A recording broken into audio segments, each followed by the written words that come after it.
Welcome to the Mandatory Metal and Mayhem Sundays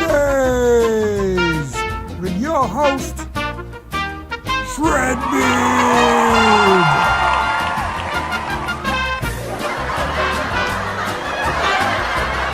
And from the backwoods of Tennessee, Alabama, or Arkansas, also starring your host, Toasty.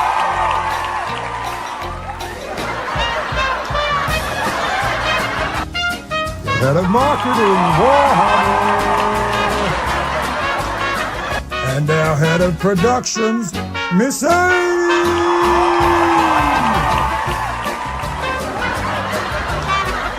And tonight, our special guest is Kevin from Ready to Strike.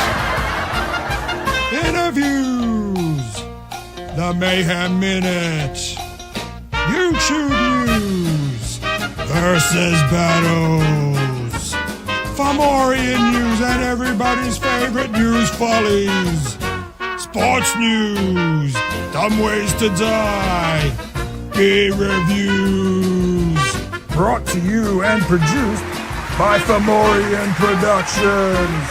It's Mandatory Metal and Mayhem Sundays. Metalheads!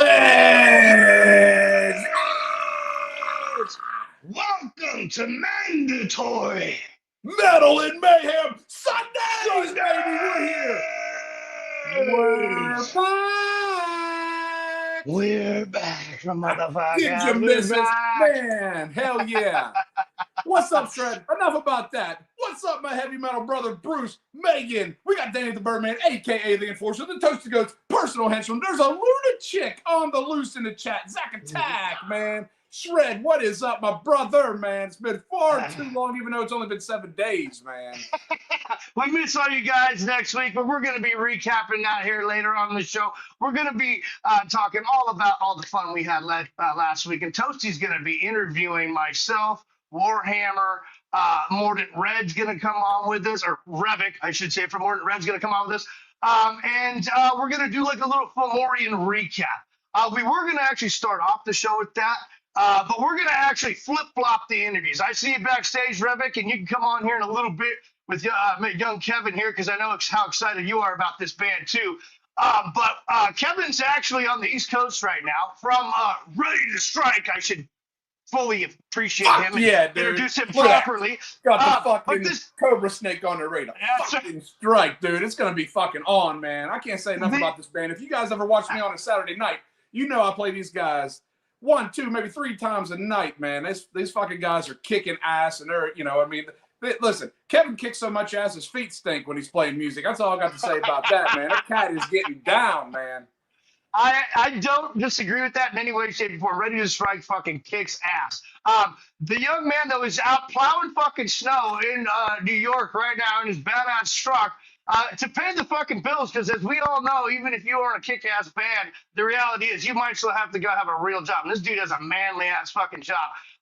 So instead of interviewing him later, and we're going to do the recap later, and we're going to bring him on right off the bat. But before that, we do have a song, Ready to Strike, to play before we bring Kev on.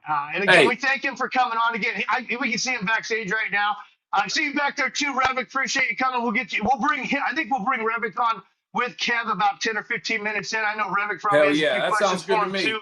All I gotta say is, everybody in chat, pay the fuck attention to this song, man.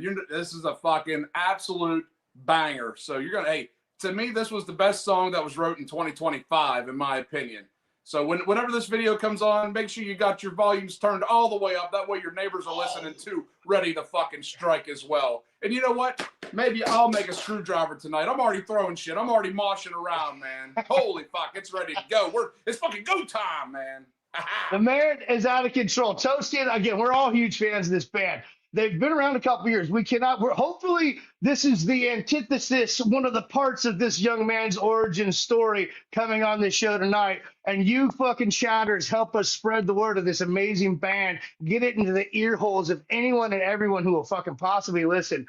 Because it's going to blow your mind. Again, Roderick asked me earlier, who's coming on? He did his research and he fucking was texting me going, holy shit, these dudes are fucking awesome. So, again, Miss A, I don't know. What do you say, Toasty? Do we have that video ready? We can vamp hey, another get ready, minute or two man. here. This is gonna fucking get it right here, man. This is gonna be coming in your ear pussies tonight, boy. This song is gonna get it going real quick. And I might make one of these tonight. You never know what's gonna happen.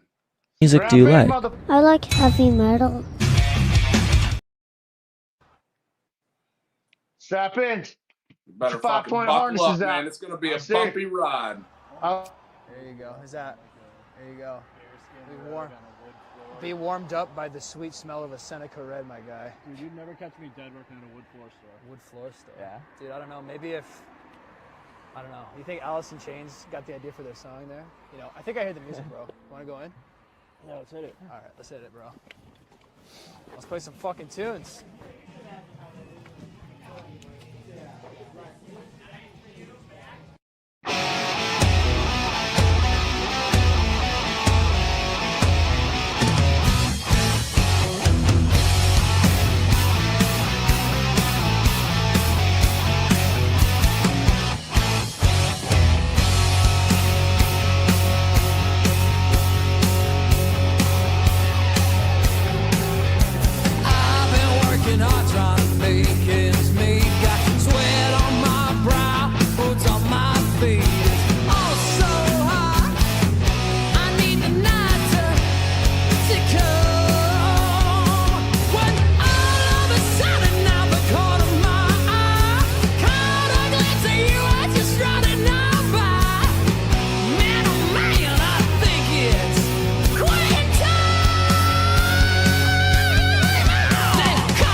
I've been working way too hard for this kind of pay. Ain't something sweeter come my way. Feel like doing a little. Sky that night. They call me screwdriver, twist up inside you. Oh, so deep in your love tonight. Heart is heavy metal. Oh, so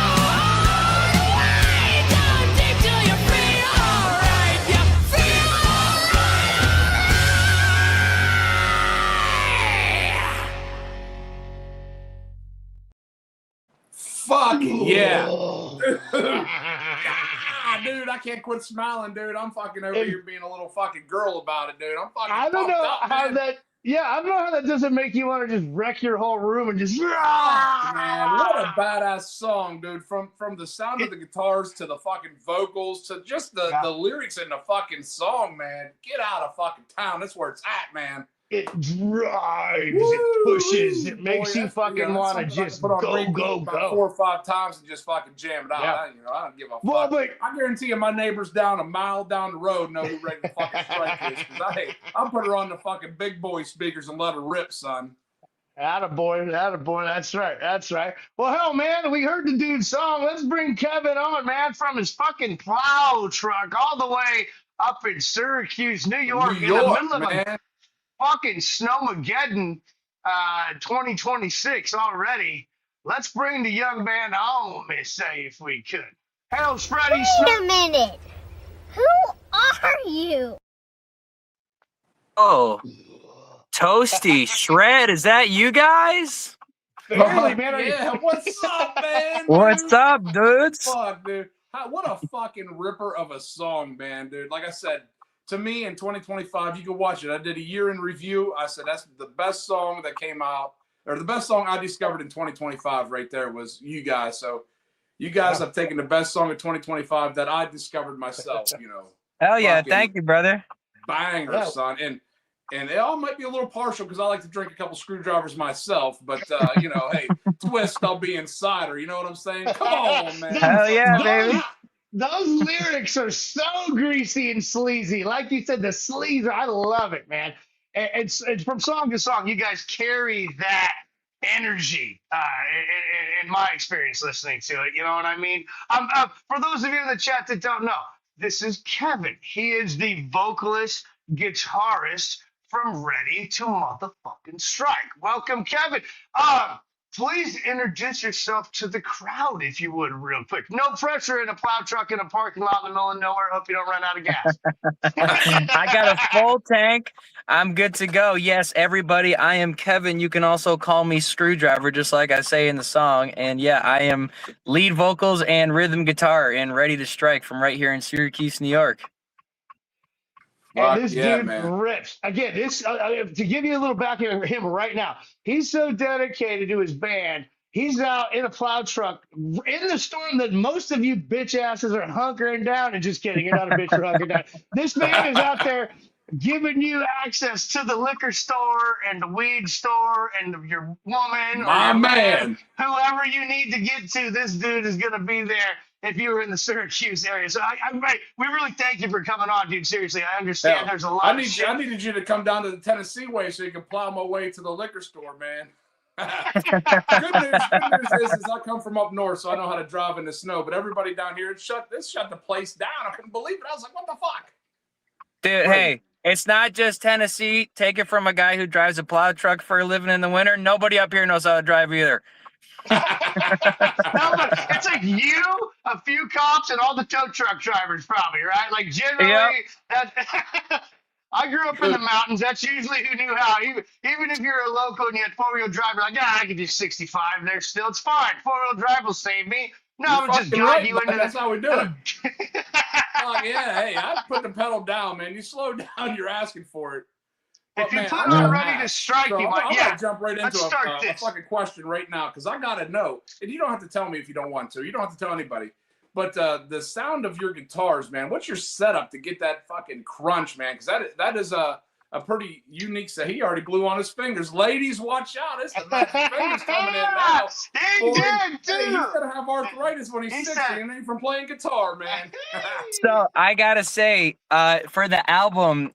For the Screwdriver track that we did on the album, big props go to our producer for that. So on the album, we cut our lead guitarist, Joey Snakeskin's guitars. We cut those through a Soldano with a few pedals that I feel like Joe might not want me to disclose. So I'm going to keep those under wraps.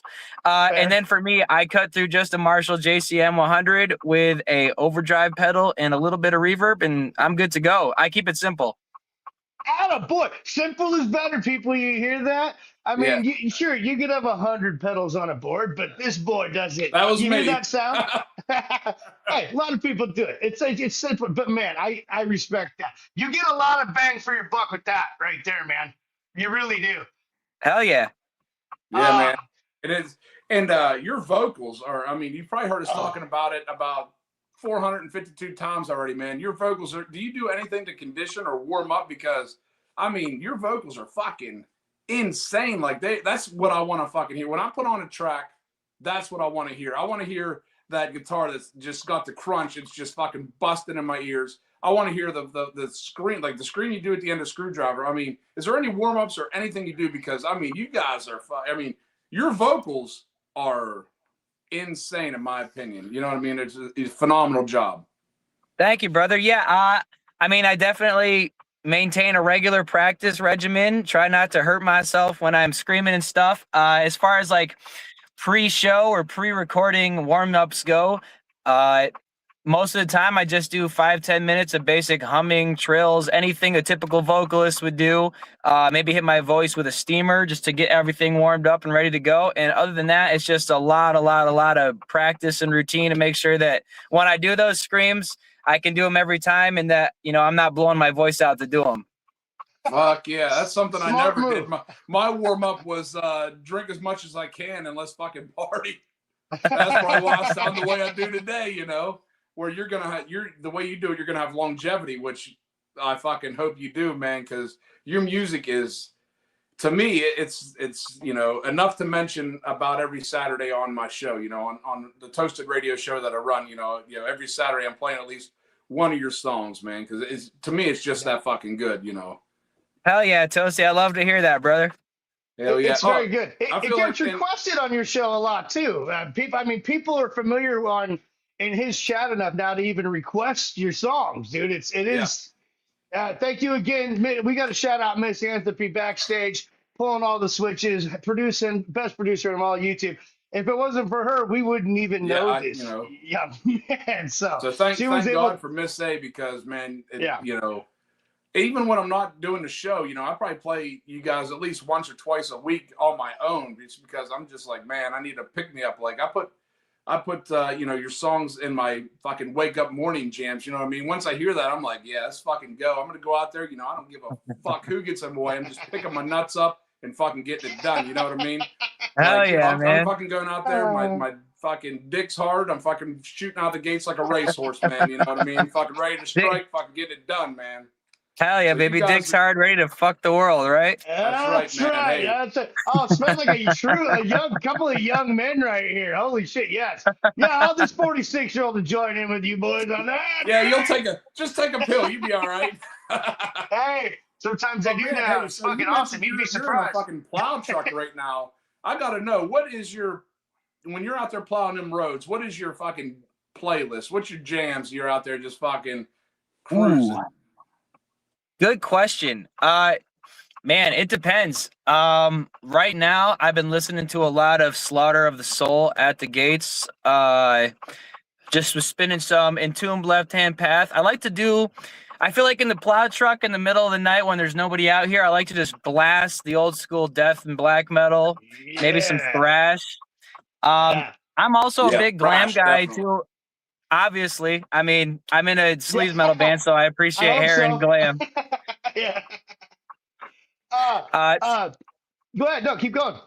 I was gonna say, so yeah, you probably find me most of the time in the truck with the volume, you know, loud enough to hurt myself, listening to, you know, XYZ, Shotgun Messiah, all those cats. So.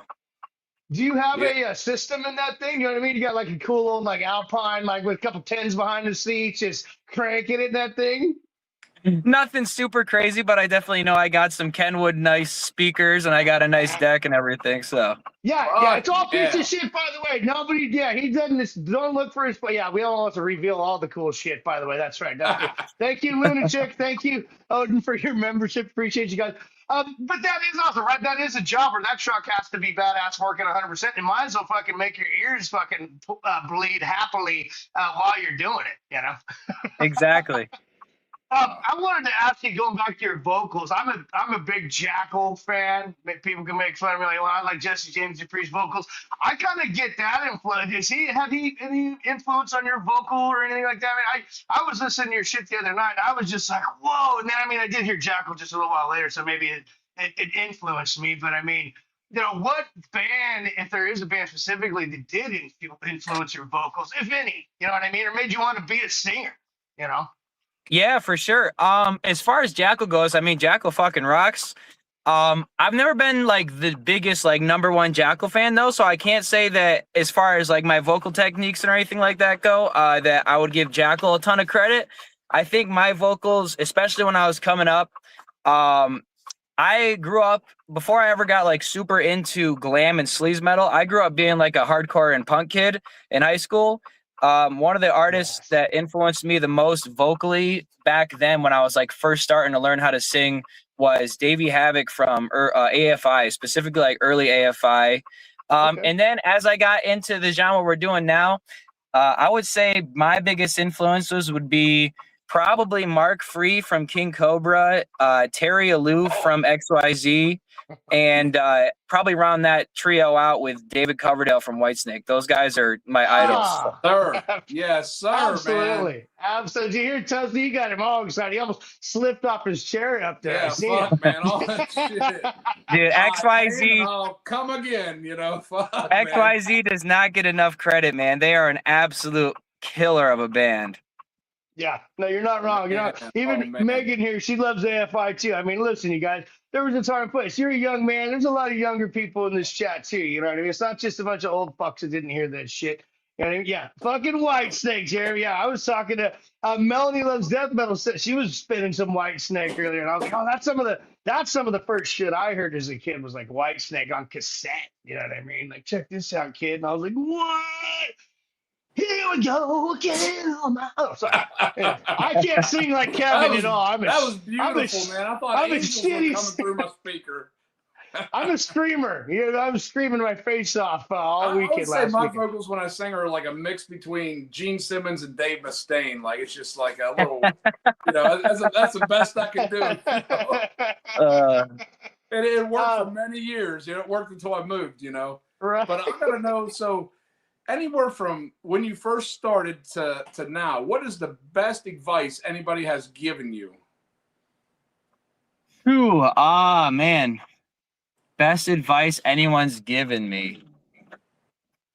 I would say probably since I started to now, the best advice is, it sounds a little corny, but man, just stay true to yourself as an artist, because everyone as an artist thinks they need to put out music that other people would like. But the funny thing is that I've realized with the music that we put out so far is people don't know they like what they like until they hear it. So if you put out the shit that you want to make, you'll be amazed at how many people will come up to you and be like, dude, your shit is awesome. I love it. That's something I love to hear is, and that reinforces that is that, when you're an artist creating your music, you think you want to tend to want to lean towards like thinking what is going to be a sound that people are going to enjoy. When I've noticed the more I make music just for myself and just for ourselves as a band, it seems like we're making more and more fans that way. So I would say just stay true to yourself as an artist and make that shit that's inside of you, man. That's a great answer. Man. That's a I love that answer, man. Yeah. Because back when I was writing music, of course, not many people has heard the music I've written. Shred has heard a couple songs, and I just played what I wanted to play, and I didn't give a fuck what anybody thought. I just wanted to do, because I just enjoyed doing it. And I still write music to this day. I don't go out and play anymore or anything like that. And, I don't pick up the guitar as much as I should. But I still write music today. And it is still just the same gas pedal metal. It's mixed with rock and perversion, I guess, whatever my brain comes up with, It's well, just I was going to say, having heard your music, Tosi, it's not all that unlike Ready to Strike. You know what I mean? It's not family It's friendly. yours. It's in that same vein. You know what I mean? It's not what you're doing, Kevin. But I have heard his band, and he sent me a picture of him on stage in the Christmas thing with the peppermint dong, and he's the peppermint stick. I did that for the lady. Toasty, you know how it is. It's not rock and roll if you didn't use your nuts to write it, man. That's right. That's right. That's right. I love this guy. Yeah, I've it's used like, more Kev, than one nut to write a song. I can tell you that. this guy rules, man. Fucking A. If you're in Syracuse, hire this man to not only play your event, but plow your fucking driveway and maybe your wife. Oh, wait, don't hire him for that. He might do that for free. He might do that for free. Just saying. I don't know if this man's attached or not. I shouldn't speak for Kevin. I apologize. But he is driving a plow truck. No. Sorry, had to do it. Sorry. I'm an old fuck. Yeah. Oh, man, dude. Sorry, I didn't mean to throw us off. That was a great answer, though, dude. That really was. I'm just over here fucking grilling out all the way, man. I can't help it. This is fucking just, it's just, you know, for somebody, I don't know about I can't speak for anybody else at all, but for when I first heard that song, man, it just blew my entire mind out of proportion, you know. And when I heard it, I was like, holy fuck, these guys are doing the music that I truly enjoy. You know, I'm a huge thrash metal fan. I love thrash and I love the gas pedal metal. Those are my two genres. You know, I just stick right in the middle, and I venture out a lot every once in a while. But when it comes back to it, those are my two genres that I fucking get down with. You know, I just listen anytime I'm in a bad mood, a sad, good mood. I just put it on and it makes, you know, everything better. And when I first heard that, when Miss A was like, man, check this band out, Ready to Strike, you know, Screwdriver, you know, and it just started fucking kicking. I was like, dude, this is, and then I started diving into like all of your music, and I was like, these fucking guys are killing it, man, killing it.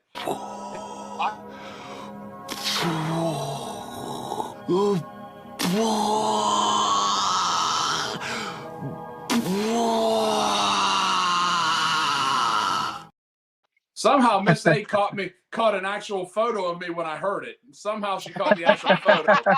I had hair, a lot of people. Yeah, we took a poll. That was everybody's reaction. So we just molded it and we just used that. So, but man, you guys keep doing what you're doing, man. I mean, there's no way that you're not going to blow up, because the music you are playing is, you know, of course, different strokes for different folks. But to me, it's just fucking so raw, so crunchy, so sleazy, so just fucking in your face. It's just, I'm just happy that I discovered it, and I'm getting to talk to the fucking dude right here, man. Kevin, man, it's fucking badass, dude. Well, hell yeah, man. Of that, I'd like to ask a question about, not because we have you here, but the other guys aren't here. But so let's talk about you and the whole band as a whole, if we could. I'd like to know, you know, who the other guys are. And if you want to, you know, introduce even us, you know, we'll pretend like we don't know, but introduce the chat here to the other band, even though they're not here. They're at home because they don't have plow trucks. They have other jobs. They're not all plow truck drivers and Ready to Strike. Is that ever your plow company, Ready to Strike Plowing, by the way? That'd be kind of cool too. You put the logo right on there, double down with that. I wish. No, nothing that cool, unfortunately. Okay, either way, if you could introduce the other guys, and my follow-up question to that would be like, how long have you all known each other? Like, did you just give us the story behind you guys, right? How you came together, if you would. Yeah, for sure. So the other guys in the band right now would be my main compatriot, Mr. Joey Snakeskin on lead guitar. He co-founded Ready to Strike with me back a couple years ago. And then also we got Brandon Champ on the drums. He's our main man, you know, our skin slapper extraordinaire. And yeah, we came together, Joe and we started Ready to Strike after we played in a cover band doing like 80s glam and stuff like that together for a while. We started playing together, I want to say like summer of 2021. And then, you know, played together for a while, and we said, you know, covers are cool, but we wanted to do original music. We wanted to pursue, you know, being an artist and not just playing someone else's music. You know, nothing against being a cover artist, but we want to do something a little more, you know. So we came together, and it was like winter of 2023. We wrote pretty much all the songs on the first album. They got modified slightly over the next course of the year, you know, next year and a half or so, but started Ready to Strike in the beginning of 2024. Found our first bassist, Rob McPartland, Party Rob, who's in the Screwdriver video, and the Racing Rosie video. Unfortunately, he had to part ways. He's a crazy jazz musician, man. He is absolutely phenomenal, and he actually is studying for his jazz PhD out in Colorado right now. So, oh no yeah. shit! Wow. Oh, that guy! Yeah, jazz wow, bassist, that says jazz bass players are fucking. yeah, that genius had to leave the band. That's a Yeah, he was- level. That's a he- high level band member right there. Holy shit! Speaks He to was the level too of the smart. group. Yeah, he was too smart for us. He was too smart. Or he was didn't drive was a he plow not truck. smart enough, man? You know what I mean? Sometimes you gotta, level down to stick with the real deal, But jazz bass players are fucking. That's them, core dude. music. No, I would never talk. Victor Wooten is this guy. I told anybody who want to go look up a guy. Victor Wooten's a brilliant jazz or just bass player in general. But that's cool, man. That's okay. Hey, he's off doing better things. But again, to me, that speaks to the level of the band. I know you're saying he was better than us. Well, okay, maybe he was because he's doing that, but that doesn't mean anything. That means he was in your band, and that's a credit. You're like, hey. Yep. Yeah, guy, because if he goes and does some shit too, then you guys start doing some shit. Ooh, maybe that, you never know, man, comes back somehow, and you guys do. I don't know. My brain goes weird places like that. I love that kind of connection, because I think you guys are going to take off. You've only been around 2 years. I mean, you're just getting your feet wet out here, and I hope that really, again, chat, people share this out. This isn't over just yet, Kev, by the way. I'm not ending it here, but I just want you to spread it. I love the music. I know Toasty does, and you really got to go check it out. I have another question. Who comes up with the lyrics and song titles for your band? That would be me right here. Okay. Yeah, I'm the main songwriter. We have the guy. Dude, those lyrics, like were we talking about that backstage? I think we were talking about the lyrics backstage. We could maybe circle back to that, where your lyrics are direct, but it's like you gotta listen, but I don't know. Like a little innuendo action going. Thank you. Yeah, help me out here. The innuendos are fucking everywhere. I mean, Screwdriver, you're gonna get it up in you, or what's that follow-up lyric? And twist them up inside her. Twist up inside you. I love it. I mean, it's the kind of stuff goes all the way back to like Zeppelin, Squeeze My Lemon stuff. Yeah, here's the boys. Now that's a cool picture. Look at you guys. All right. Oh yeah, man. So that's, man, you guys are look at these fellas, ladies. Are you do you have a girlfriend, or you need one? There's a few ladies in the market. I feel like the chat is getting really wet. We're gonna put up the caution wet floor signs here real soon. Yes, I am. When he says that means it's usually him talking. Anyway, sorry, go ahead. No, you're good. I am. I'm off the market, unfortunately. I am a married man, happily married man. So. Not a shocker there. Not a shocker there. Not a shocker. But these ladies, listen, you can still go and look at him, all right? Look at him. I mean, he does a lot more than just plow a truck, you know what I mean? No, kidding. There I go again. Okay, that's it. You got to include the plow truck in your next. Listen, man, I'm such a fan of innuendo. I figured, why not get a job that could be an innuendo? I mean, it is so cool, dude. Like, what do you do? I just plow. What do you plow? I plow everything. Oh, man. I just plow for a living, baby. Don't worry. That's all I would do all day.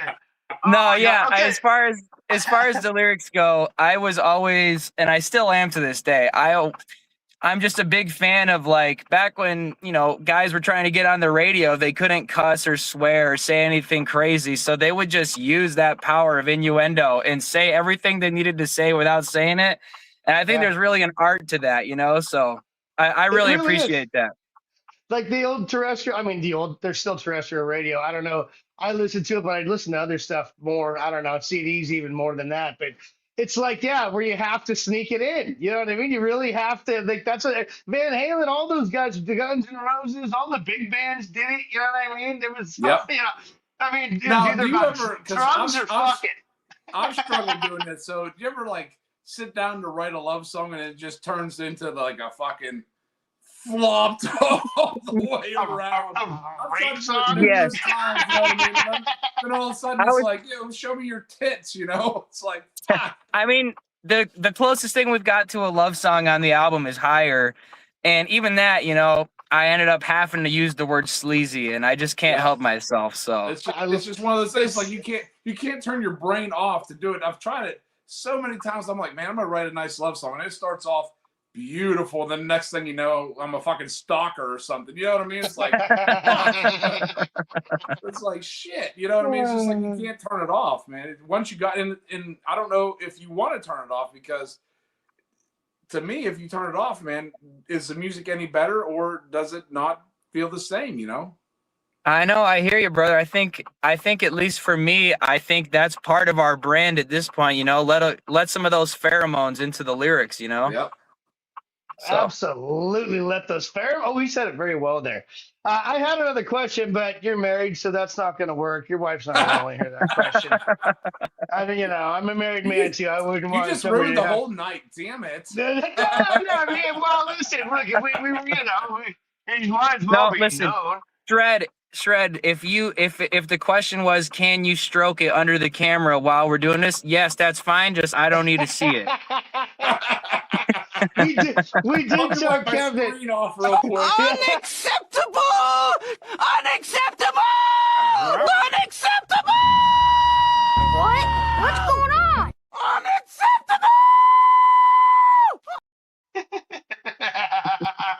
Hells, Andrew. Good to see all you guys here in the chat tonight. Welcome all you coming into the chat. This is Kevin from Ready to Strike. He is the lead vocalist, rhythm guitar player. This band rips. And again, he is coming to us from the plow truck in Syracuse, New York, saving people's lives, keeping them out safe. I mean, listen, that might be a stretch, but still, if someone had to go save their life, he would probably be the guy that plowed the road to get the way it sounds. He's been stretching, stretching some things. He's for a been long stretching time. that. Oh my God! Here we go again. Hell's Matt Nevermore, Jake from we got Jake from Spear Siege in here. Jake, this dude rules. Check out fucking spread down to Texas. All you Texas people, spread the word of Ready to Strike to the South. You better spread the word Ready to Strike, or it'll spread your mom's legs. All right. If y'all are from Texas and you like just in your face gas pedal rock and roll, check out Mean Mistreater. They're a band from down there that just kick ass right now. So I bet some of those people down that there's a scene down there. Mean Mistreater last week. Mean Mistreater. Yeah. I love it. All right, listen, we've had you here for about 40 minutes now.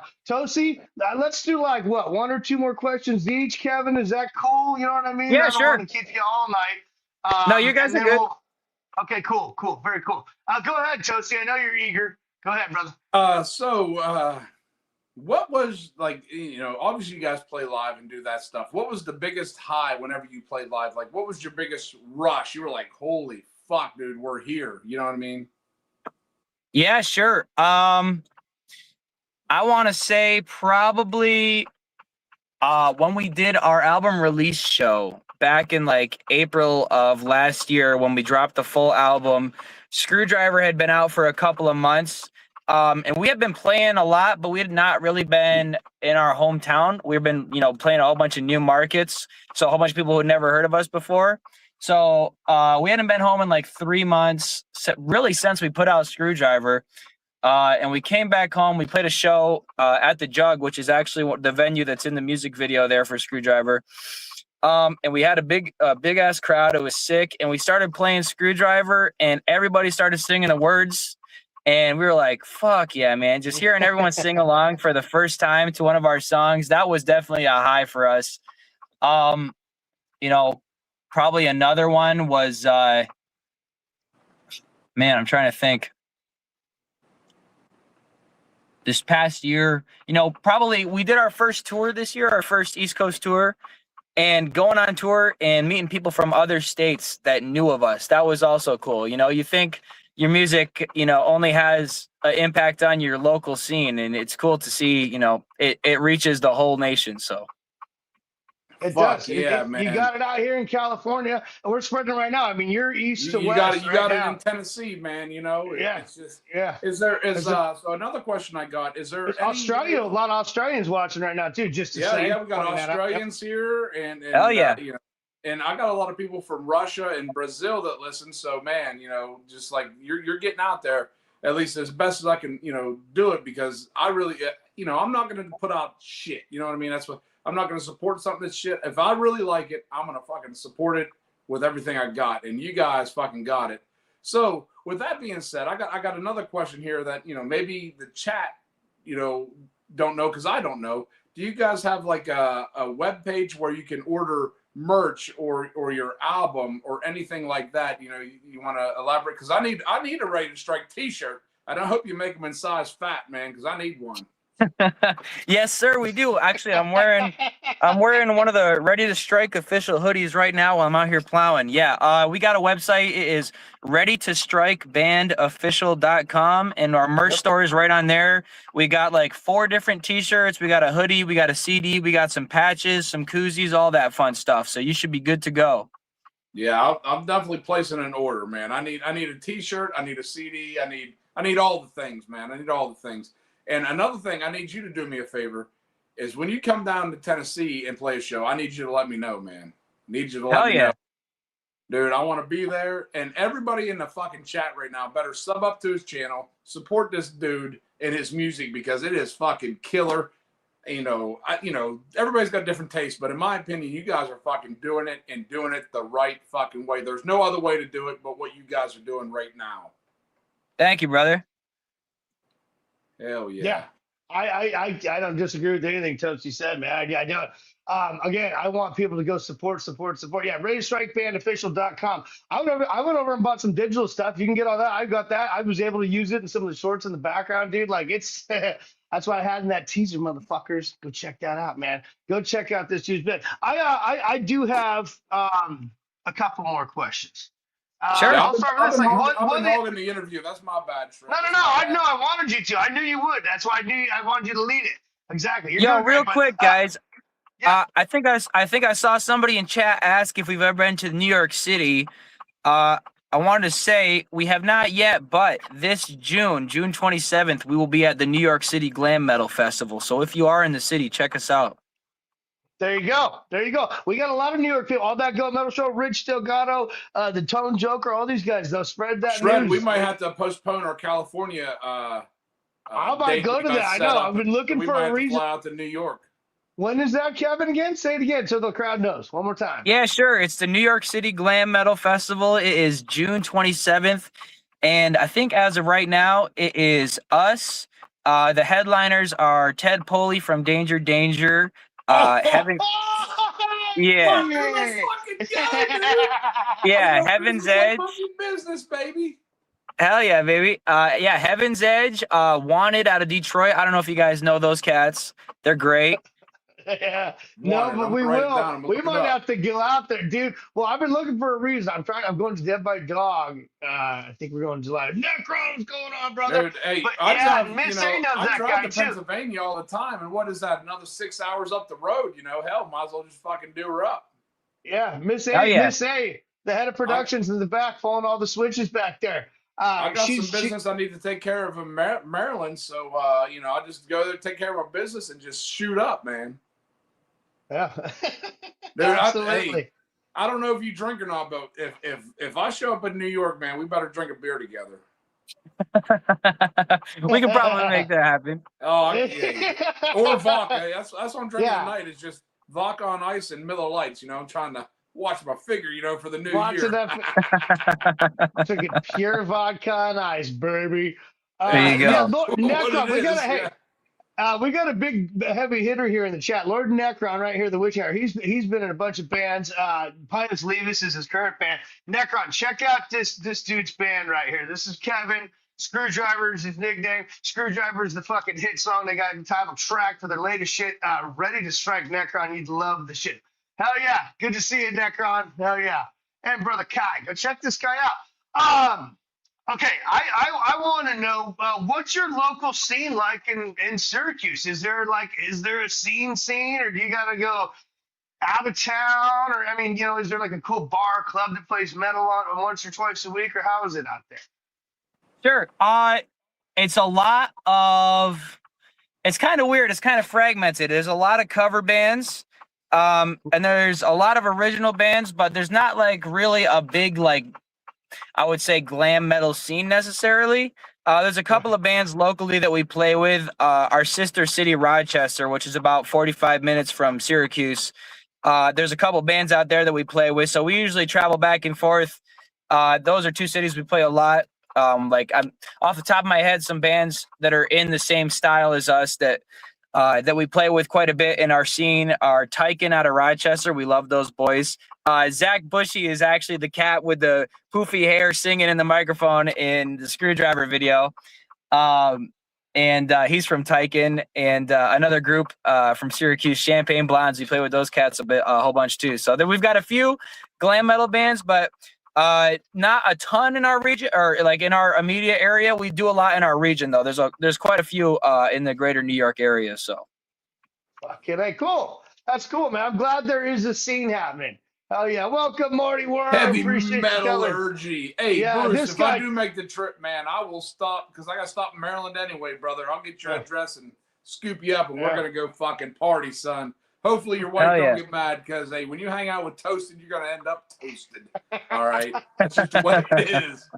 But man, hey, I got an off the beat question, an off the beaten path question. So besides rock and roll, is there any other music you like to listen to? You know, like say country, classic, anything like that. So besides rock or thrash, is there anything else you really enjoy listening to that you know other people might not like to listen to? Because I know I have a couple. You know. Yeah, for sure. I mean, a lot of it's rock and roll. I like to listen to metal. You know, pretty much any genre of metal. I'm a big thrash guy, big death metal guy. I'm a big hardcore and punk guy too. You know, I really was super into. I grew up skateboarding and snowboarding up here in New York, so I grew up listening to all the skate punk bands. You know, Descendants, Bad Religion, Dead Kennedys, all those cats. Me too. And I like to throw in a little bit every once in a while. I'm a fan of like 80s and 90s like house and EDM music, so I'll throw some of that in there too. Fair enough, dude. Yeah. Fair enough. I was in a group chat earlier talking about people. I'm from a different era, but like I'm a Bay Area guy. I lived up like Sierra Nevada, a little small town. Snowboarding, skateboarding, same shit. You know what I mean? And then, but then we had like our rap was like Too Short and E40 and all that old school, you know, trunk metal, like trunk gangster shit. Oh, anyway, that could go on. That's cool, man. Yeah, see, everyone's got their shit. People be like, "Oh, you're a poser." Like this guy's like, "I like EDM." Fucking hey, dude, own it. If you like it, you like it. Exactly, man. And the amount of times I've been listening to a genre, my favorite thing about listening to other genres of music is, especially as an artist, you never know what you might hear that influences you to write something cool in your own genre, you know? Whatever inspires you, man. I listen to DMX and Nelly on right? Fair a enough. lot of occasions just because, like, you know, fun what you heard is what you're hearing. You know what I mean? I'm like, dude, this is fucking jam, son. And you know, and I like that song so much. When I used to play in a cover band, we made a rock cover of that song, and we fucking played it out, dude. I was like, and people would fucking go nuts. You know what I mean? I'd be like, you know, whatever he does. You know, it's been a while since I've done it, but people would go fucking nuts because you know, it wasn't all the way like rap, but we fucking rocked it. I mean, we fucking. You know, of course, I was, you know, lead guitar player and, you know, sang a lot of the songs. And it was just we rocked it. And people were like, what the fuck just happened? You know, and, you know. Fuck yeah, man. Just a good time, you know. That was a long time ago. But man, dude, I can't believe I'm even getting to talk to you, man. I don't know how I can get in contact with you. You know, I don't know. It's a long list. You barely made it on, Toasty. You barely made it on, man. I tripped and fell and made it on, man. I tripped and fell and made it on, dude. Hey, for all the other losers that didn't make it, I'm fucking here. I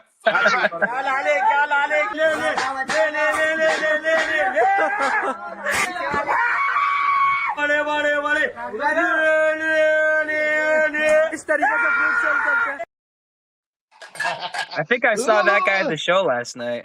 Handing out melons, man. He's everywhere. All right, listen, man. You gotta get the plowing. We know, your young man gotta get back to work. It's late out there. I only have one more question. I'll skip it. It was just Dream Guitar. You probably already own it because I don't know. I already own mine. Even though just one more question. Ain't gonna hurt nothing. What's your dream guitar? What's your dream guitar? If you can have it, your dream guitar. Seriously, as a guitar, you know what I'm saying? What would it be? I bet you all three of us can answer this. Well, I'm a lefty, so finding guitars for Ooh. me is like finding a needle in a haystack. It's real hard to find a cool guitar that's not just, a Squire Strat hanging in a Guitar Center. So when I come across something, I usually pick them up. My dream guitar would probably be a natural grain finish 80s BC Rich bitch. Ooh. Damn, I That's didn't a expect that. nice- That's a nice answer. That is a nice answer. Dude, I love it. I love it. Okay, perfect. Paul, I know you love Paul. He's a big BC Rich guy. Just fun fact, I met the guy. My grandpa goes to church with the guy that came up with the original BC Rich for the acoustic logo. No shit. It's on my YouTube. Yeah, his name is the Duke of Pearl. I see him often when I go up to see my grandpa. He's this cool, like, hippie guy. He knows all about the metal direction that BC Rich took me. He was there prior to. I still have the pictures. They're on my YouTube channel a while back in my community, a while back. But so yeah, he's a cool guy. I'll be like, hey man, this dude Kevin, man, BC Rich guy. He'll know exactly the guitar. I mean, that's not even a super common one for those of you that don't know in the fucking chat. Well, cool. Now, Man. what about Thank you guys? What's your guys' favorite? So I got two picks in. So one, because I'm such a huge fucking Kiss fan, it's unbelievable. I would love to have the Ibanez Broken Glass Iceman one day. Dude, Like, that is top 10 coolest guitars. I'm right there with you. I love Kiss. I got the baby. I got the baby. Dude, you're my dude, man. Kiss is the This is the baby. Listen, this is the ICX 120. It's the little. There you go. Kiss is, I got Kiss everywhere. There you go. But and that is the dope one. Besides the Iceman Broken Glass guitar, I think what he called a Black Diamond. There's Vinnie Vincent had a guitar, and when he was doing the Invasion stuff, it was like a double flying V. He had the flying V, and they had points coming out of it, and it was like purple, white, and pink. I would love to fucking own that one day. Not his version because I can't afford that shit, but just even a copy to where I don't even care if I can play it. I don't care if you pick it up and it sounds like shit, don't stay in tune. I just hang it on the wall and be like, hey, I fucking got it, Like I would love to own. So those are my two dream guitars that I don't own right now. You know what I mean? Hell yeah. What about you, Shred? What's your dream guitar? I want a Dean Dime original. That's all I want. Just one. Give me the whole fucking with the Duncans, all the shit. The old man got me this I was going to save this, but I got this to go with it now. I just got this for my birthday from my dad. There you go. So, I mean, I've always wanted that guitar. I've always wanted to pull the trigger on even some of the the knockoff dime guitars, but now I have a pedal to go with it. Now you got to get it. Yeah, you better be doing... Hey, I hope my wife, Henry, if you're watching, tell mommy that daddy needs an authentic Dean Dime. It's got to be, it's got to be from the 90s, just saying. You got to tell him, make sure Daddy Shred's got to do that dime bag, just dive bomb in domination. He's got to be able to do that in the fucking bedroom, man. Come on. So out of all the guitar pedals I own the Bad Horsey fucking wah pedal. I own the Steve Vai volume pedal, the Gemini. And you would think that the Gem would be on my list, but if I was gonna, that would be like number 3. I would want to own a Gem of any creation because I've played a couple, and I don't like the body style, but the neck on a Gem is unfucking believable. But I do own his pedals because it's my favorite guitar player. So and just a shout out to everybody that just because you buy their pedals and shit don't mean you're gonna play as good as they do. I'm no Steve Vai. You're pretty good, though. Hey, this guy right here, Kevin, he's a great guitar player, too. And being a lefty, man, my dad is a luthier, man. He's always looking for a challenge. I don't think he's built a left-handed guitar yet. Hey, Dad, let's maybe, we could fund a thing cool for this young man. He could use something awesome. And when he makes it famous, he could be like, hey, I built that guitar for that dude. He was in a plow truck one day, and then he was playing a DMG. I don't think my dad's in the chat, but if you do see this, Dad, lefty right here, love that. Maybe that's what you name the guitar. You name it the plow truck. I don't know. The headstock would just be a fucking plow coming out the end. Right. Yeah, there you go. All right. We should probably let you go. Does Warhammer want to come on and say anything to the young man real quick? Maybe, maybe not. I know he probably does. He's giving me a look like maybe we should just move. Okay, we should probably move on. Kev, thank you for coming on. I want to give you a chance to say like a closing remark if you'd like to the audience, and then we'll obviously pump you up on the way out as well. But it's a pleasure to meet you, by the way, and thank you for coming on, dude. You rule, especially in the middle of a snowstorm. No problem, guys. I'm happy to. Thanks so much, Toasty and Shred, for having me on. And yeah, if you haven't checked us out yet, we are Ready to Strike from Syracuse, New York. We're on all the socials, Instagram, TikTok, Facebook, YouTube. You can find us anywhere. ReadyToStrikeBandOfficial.com for all of our upcoming tour dates and our merchandise. And check out our brand new single, Ain't No Devil. We just dropped on YouTube and Spotify. Ain't No Devil on YouTube and Spotify. I already checked it out. So you cats fucking get in there and fucking check it out, man. Don't fucking sleep on this band. I'm telling you, Ready to Strike is a fucking band that is just gonna, dude. I'm just telling you, just fucking get in there, support. God they got damn, a big, dude. Just they've fucking got a listen good to Instagram. them, man. Support, man. Support. Especially, hey, I'm not gonna put out bullshit. You know, I'm not gonna tell you to support something that's bullshit. All right. First off, so when I tell you that Ready to Strike is the fucking real deal, fucking go support, sub up, do whatever you gotta fucking do. Show these guys some love because they're fucking showing us love, putting out some fucking awesome rock and roll. Absolutely. And here we go. We're going to play that song right fucking now. We're going to play this man off into the blizzard as he's just rah, to his own yeah, hey, jam. Kevin, I'm going to have to get a hold of you one day, man. We're going to have to, you know, get to chatting one day, man. You know what I'm saying? Hell yeah, brother. Well, thanks so much for having me on, guys. I appreciate it. Absolutely. Dude, thank you for coming on again. He's in the middle of the storm of the snowmageddon out there, and he's in the plow truck helping people out. And he still did this amazing interview. You and the band rule. And, dude, anything you guys want to promote going forward, you guys just let us know, and we'll get you on. We'll get you on the schedule, and we'd love to do it again. Absolutely, man. Yeah, hell dude. yeah, sounds good, fellas. Kevin's out there. Kevin's so badass. He's like, Snow, hold the fuck up. I got to do an interview. You well, know? hey, Snow. Man, nothing can stop rock and roll. No blizzard, you know. So that's fucking right. Kevin said, "Stop snowing for a half hour. I got to do an interview, bitch." All right, man. It was a pleasure to meet you, man. We will see you on the next one. And be safe out there, brother. Absolutely. Be safe. Yes, 100%, man. Well, dude, take care, guys. Thanks again.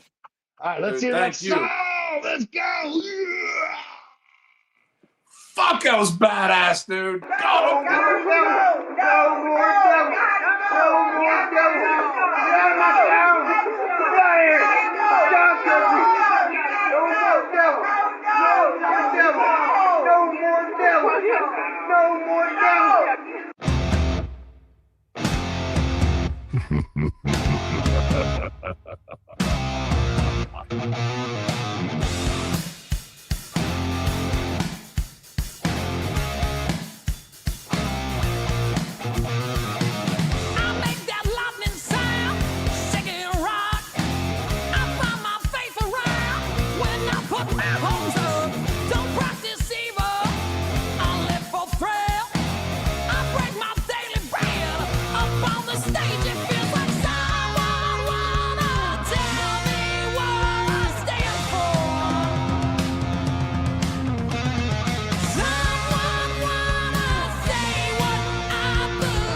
I don't need it. I'm bad. I'm a sinner. I don't need no damn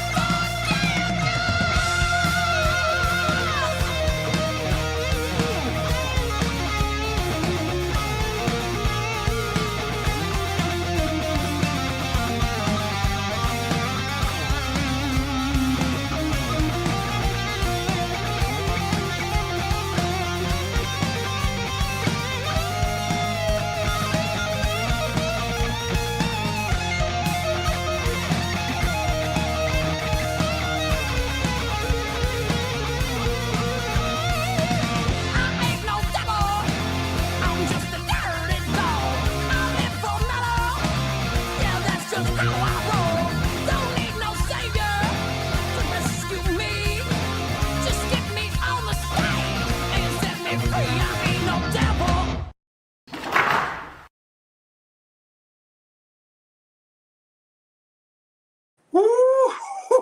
I ain't no devil. I'm just a dirty dog, baby. Love it, Come on, man. Kevin rules. That band is. Hey, I ain't gonna lie to you, Shred. I'm fucking.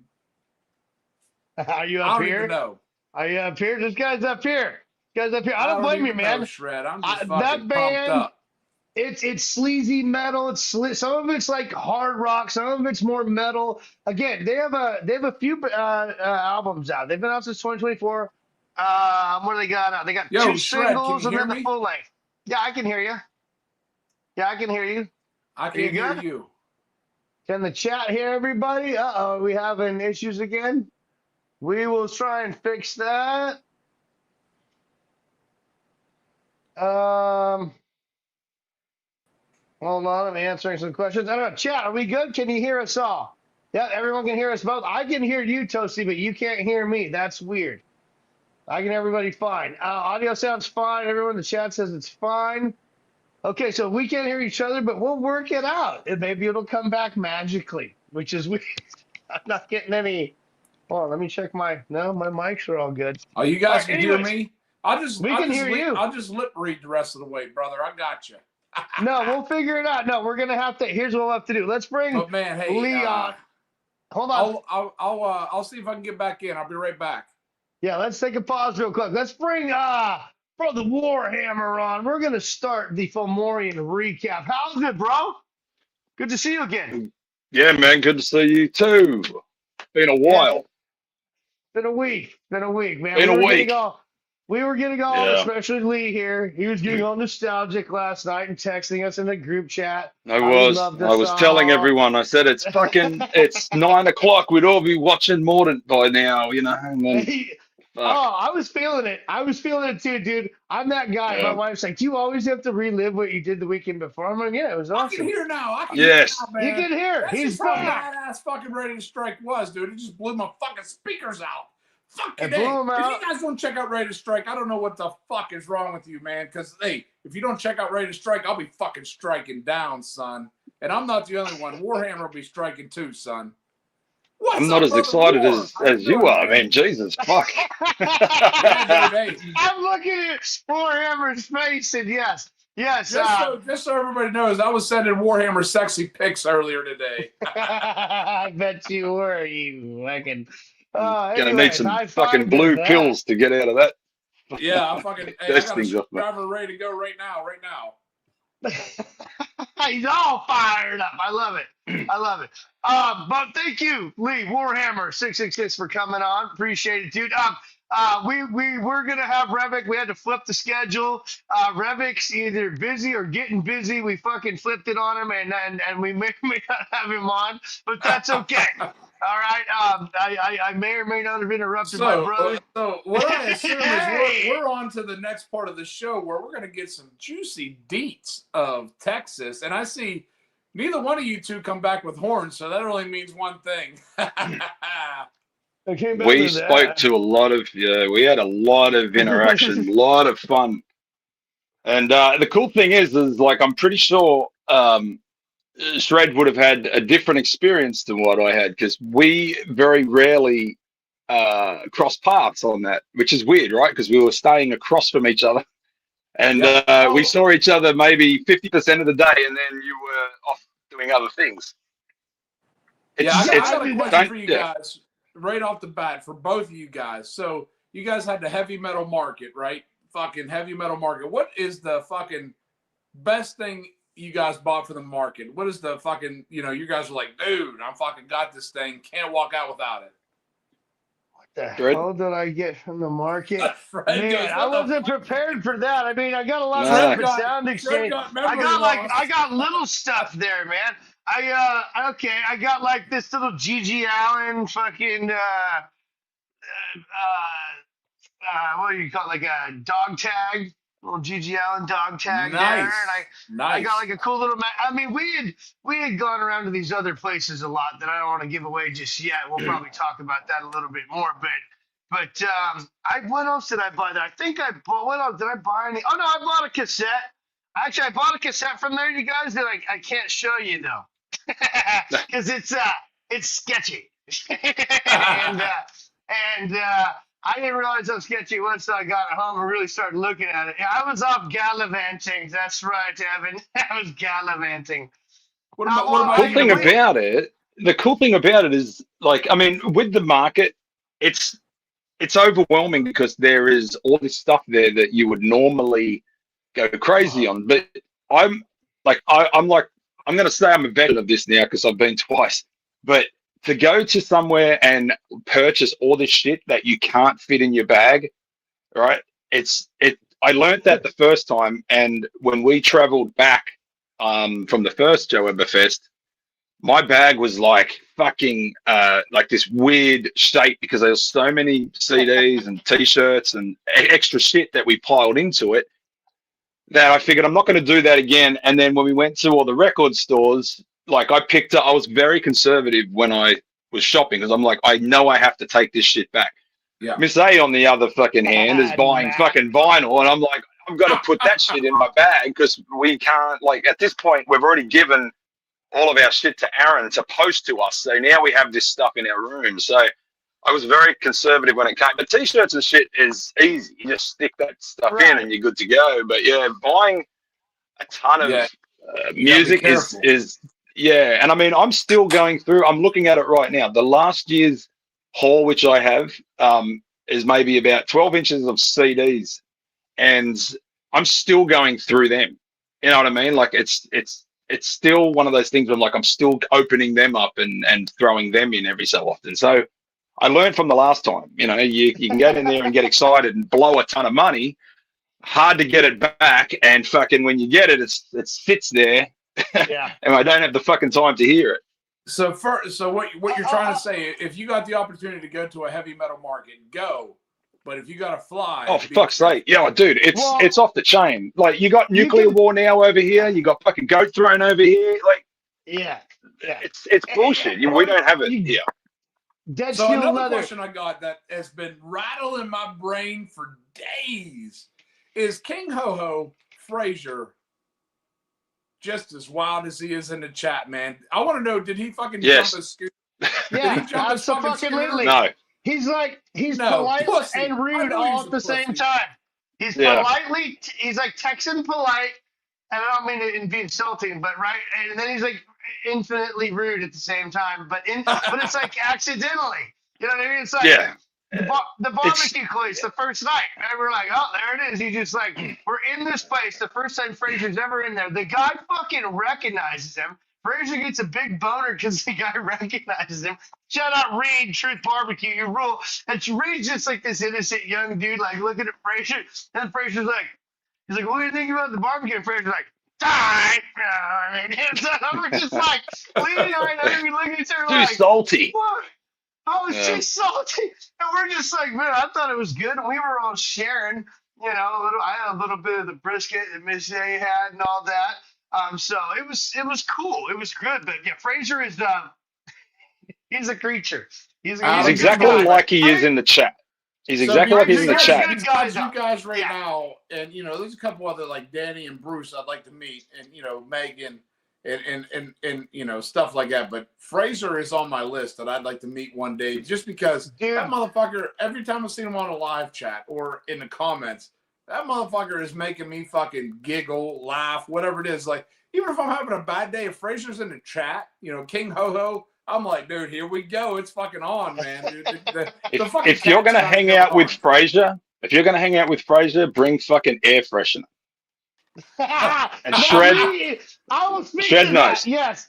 Okay, now listen, I'm a man traveling alone to Houston. I don't have my wife or daughter or kid, you know, and I'm not like a guy that's against, I don't like wearing cologne and shit. Either way, Lee, we'll get there Thursday night. Fraser was very, again, Francisco, Revic, everybody sexist. Fraser was right in there, right? All of it. Hey, come on. I mean, we weren't even there, 2 hours, and he already met us at the barbecue place. I feel like.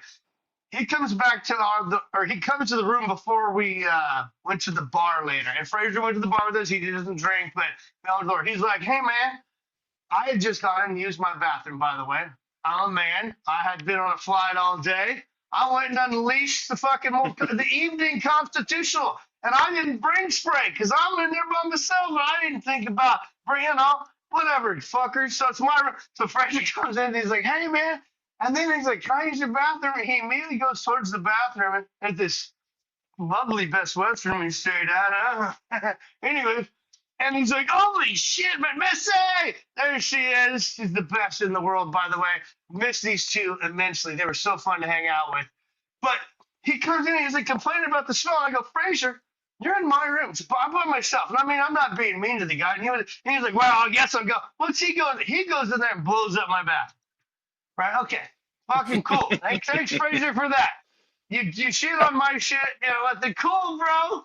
I've worked construction my whole life. It's okay. I get it. I'm a man. I can handle it. But that wasn't the last time Fraser shit in my room. That night! That night! So, poor Lee. All right, we'll hit Warhammer here. He wasn't feeling so hot. He went back to the room. Miss A and Nevermore and Tone Joker and me and Fraser, we all went over to the bar. We hang out, we come back. I say, he's like, I'm gonna go take care of Lee. Everyone's like going to bed. Fraser looks at me like, oh my God, I felt bad for the guy being, Fraser, I love you, man. But I felt bad. Like, come on, man, we'll go hang. We go in the room. I'm like, man, I was tired, Fraser. I gotta go, man. I'm like, you gotta kick rocks.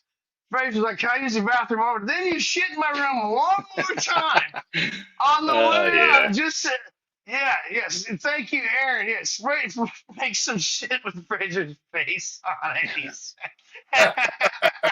But in saying that, Fraser can be extremely kind. Like he's a very friendly. Best. Yeah, I mean, he's like one of these guys. He will speak to anyone. He knows all of his shit when he says it. I mean, he's very friendly. And personally, I would have liked to have gone and seen the CD collection. I mean, that would have kind of been really cool. But like Matt said, that is going to be a 2-hour fucking adventure. Because once you're in that abyss that is Fraser's house, trying to get out of it is like being stuck in a fucking spider's web, right? So you kind of got to pick and choose what you need to do. But yeah, I mean, Fraser is just as much as like a destination person that you need to witness and experience as the show is. And that's what's so cool about this show is that you get characters like Fraser, you get characters like Revic, you get guys like no one speaks highly enough or at all enough of the Mordant Red guys. Like if you think cool Revic's a fucking crazy man, then you haven't met the fucking guitar player and you certainly haven't met the bass player. Yeah. Okay, because the keyboard player you've seen the video. And if Revic gets on here, you have to get him to retell the story of how he introduced that guy. But it's you speak to them, you speak to these people, especially Revic and the Ugly One, and when they're together, they'll tell you something, and then automatically you go, "You're fucking lying to me," and then it's like, "Well, maybe you're not." But you're kind of in that 50-50, like this could be real.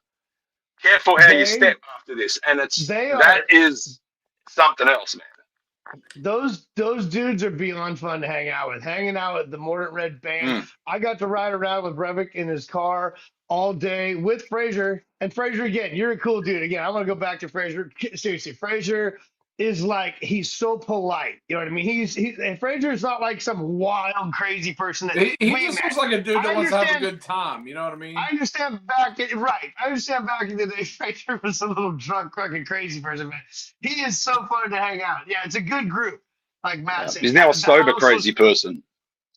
Yeah, he's a So sober crazy I want to person. know who drank the most alcohol while he was gone. Who is the heavy hitter that if I go next year, I got competition? Maybe Tone. Tone Like Joker. maybe Tone. Maybe. Tone, I'm not even Maybe. saying maybe, Lee. I You would better be Tone the next year. Joker. I'm coming for that record, Tone brother. Joker's like I don't even want to say Tone Joker, but Tone Joker, we all hung with Tone. Tone. Yeah, but Tone's It good. wasn't a Even competition. Joker says me, No. man. Tone Oh, is a party on him. Like Tone is an adventure. Like when you hang out with Tone, nothing's gonna be normal. Everything's gonna go fucking left to center, and it's gonna go crazy. But like, I mean, if you would have asked me this last year, then it's like Miss A. Miss A consumed the most alcohol. Revic probably a close second, but there was a drinking it was an unofficial drinking competition, the Irish against the Texan, and you would think being Revic's a fucking he's a fucking man that can put away some beer. I'm not trying to mess with the Irish. No, look, you go up against a man like that, you are going to be throwing up at some point of the night, right? You're dealing with a fucking hangover, and I'm pretty sure both of them did, but Miss A kept up. But this year was fun because no one really got out of control because you don't know, then you're going to miss something. You know what I mean? Probably a good thing I didn't go because I'm out of control at my own house. You got to pick and choose. And plus I got sick and that fucked my time. But I mean, Fran had this, it had to be 9 months, probably could have been longer from when he first announced it to when we all went. And it was cool the way he did it because like we were all invested in, okay, who's going to be playing? There was a show that had all the bands that were going to be playing. All right. So we all had our opinions about that. And I mean, my thing was, I didn't know Insecticide.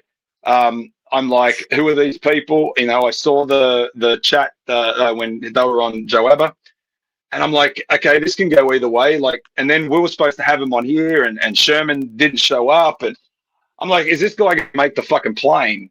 Right? I didn't think for us. I thought, I don't know what Fran's dealing with behind the scenes, but it all seemed to go smooth as far as what I saw. But Fran could probably speak to something went wrong. But when Insecticide went on, like, they were fucking really good. They were the surprise for me for the night because honestly, I thought this is going to be. I've seen the bands that I want to see.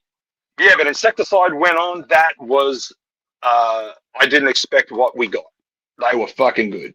Really. I really hope one of you guys picked me up in an Insecticide shirt in size fat, man. I really hope so.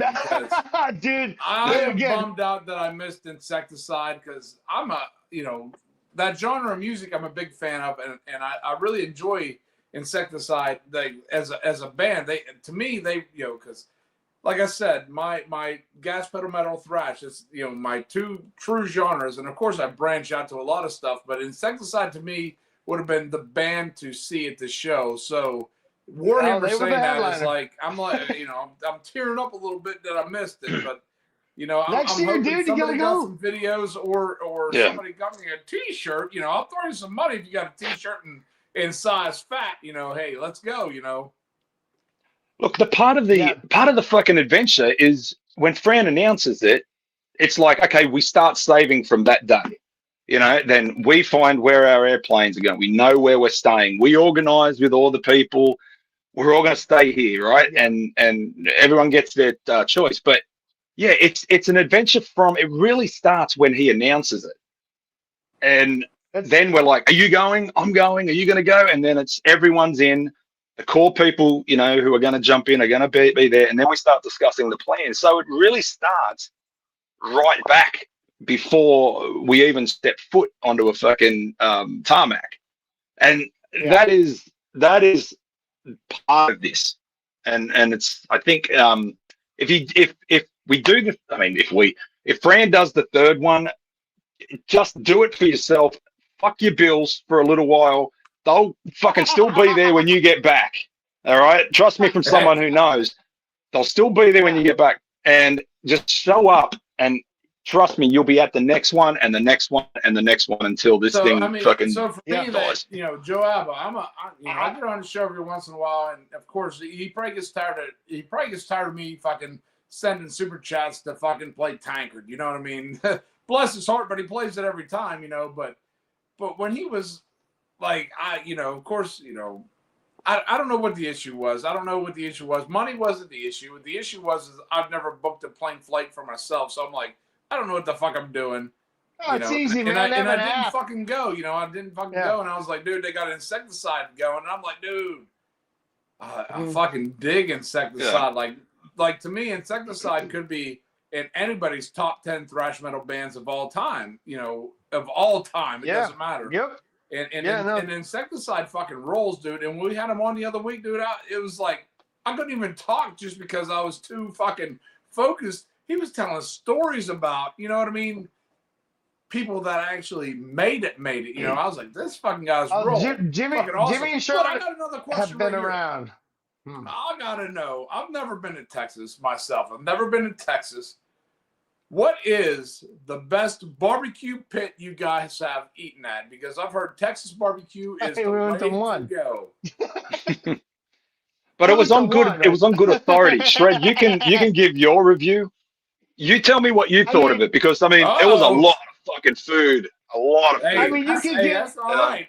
The more you think so, but you get the meat sweats. Trust me. Yeah. It's a lot. You get the 1 or 2 or 3. You get 1 meat, 2 meat, 3 meat, and then you get the sides, right, and all that shit. Oh fuck, we have the special guest. I see this maniac back here. I can't believe it. I don't even admit. Maybe that mask smells awesome right now. Well, I got a question for him right off the fucking bat, so you better answer. Well. But no, I want to answer Lee's question. We were there. It was awesome. You could get all kinds of meat. I had been all day on a plane, and I knew my stomach was this big, even though I was hungry.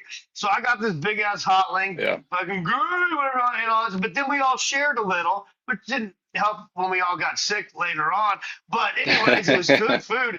I would say I gave the barbecue. I've had barbecue here. A lot of people barbecue. The Texas barbecue we had at that place, Truth Barbecue. I mean, I don't know, 8, 9 out of 10. I mean, if you're going to a chance, and the guy gave us a fucking private tour, was cool as shit to all of us. He could have been like, you weird tattooed metal creatures, get out of here.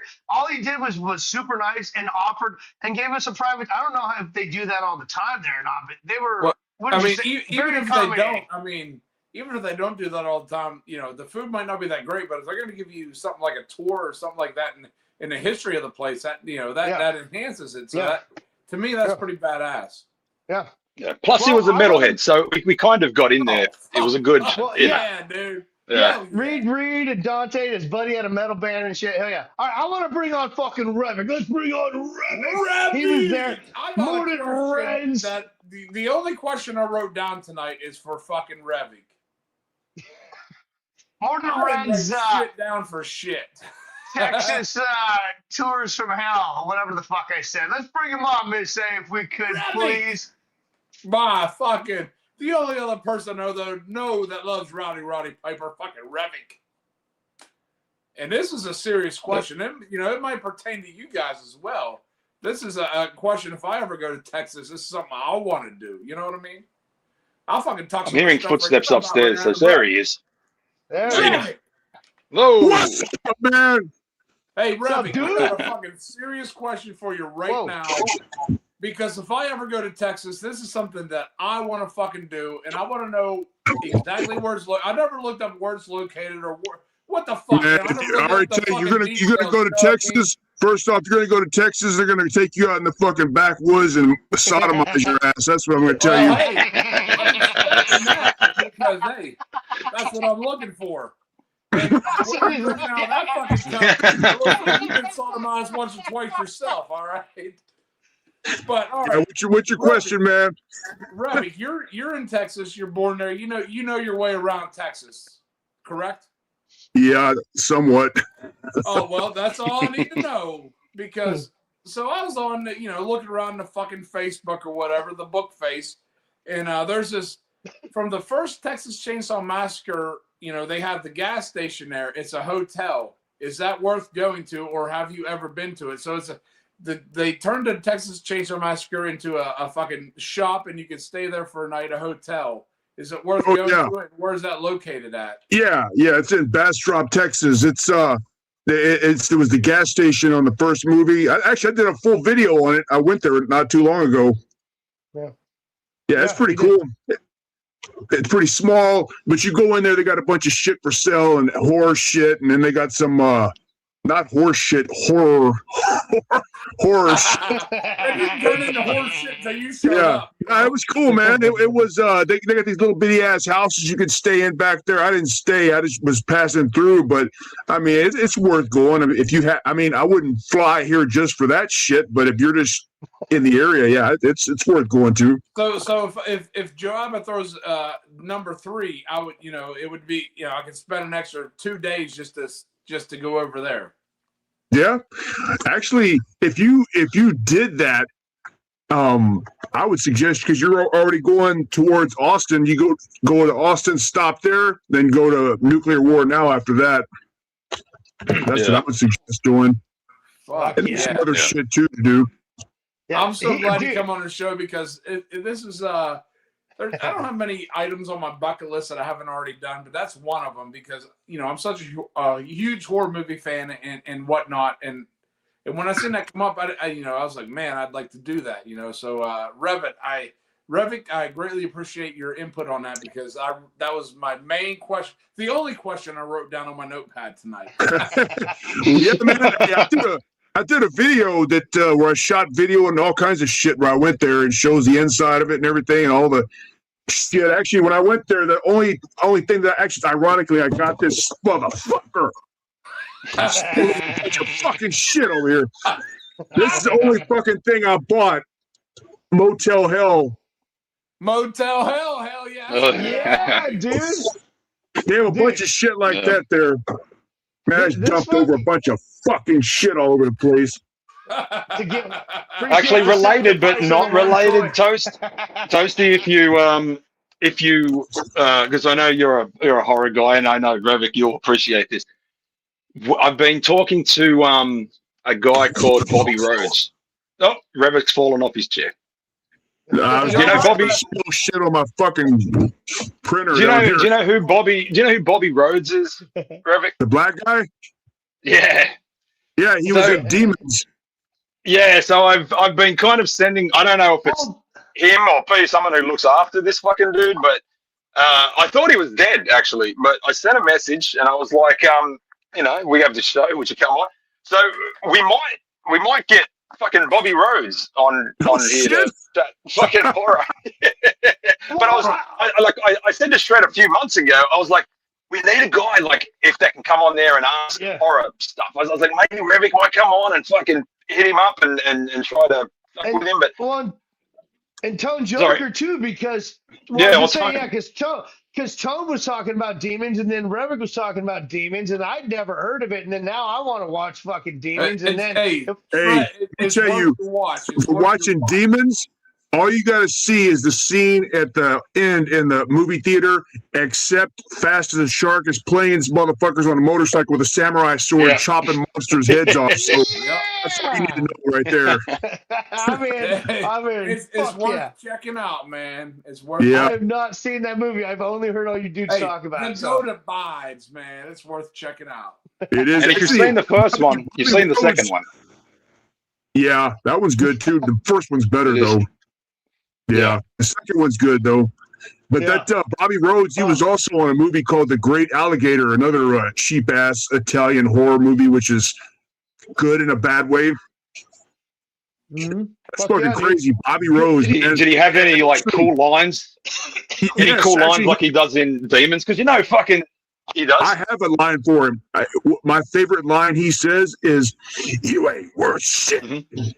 Just like that. That's the best part he says on there. Yeah.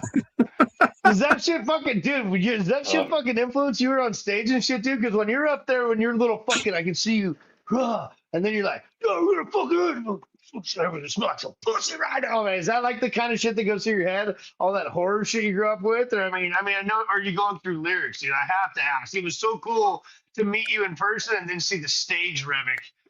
Oh, hey, that night of the show, I was completely sober too. Sorry about that. I'm sorry. Oh, we were fucked up the night before, dude. Don't you fucking worry about that. Yeah. This I man like and I to were get fucked pissing. up every night. It don't matter what Remick and I night were it is. pissing in the middle of a fucking sketchy ass neighborhood in fucking Houston. Like car parked off the side. He's pissing against the fence. And he's like, "What are you doing?" I'm like, pissing in front of a telephone pole. I take laps around it. That was fun. There was some motherfucker taking his trash out while we were doing that, standing there watching. I was like, "Oh, hey, I gotta go, man." That was awesome. Well, that brings on a whole nother question because I have a fucking wild story about pissing myself. What is the craziest place you guys have ever pissed? You pissed yourself? Oh No, what the craziest place?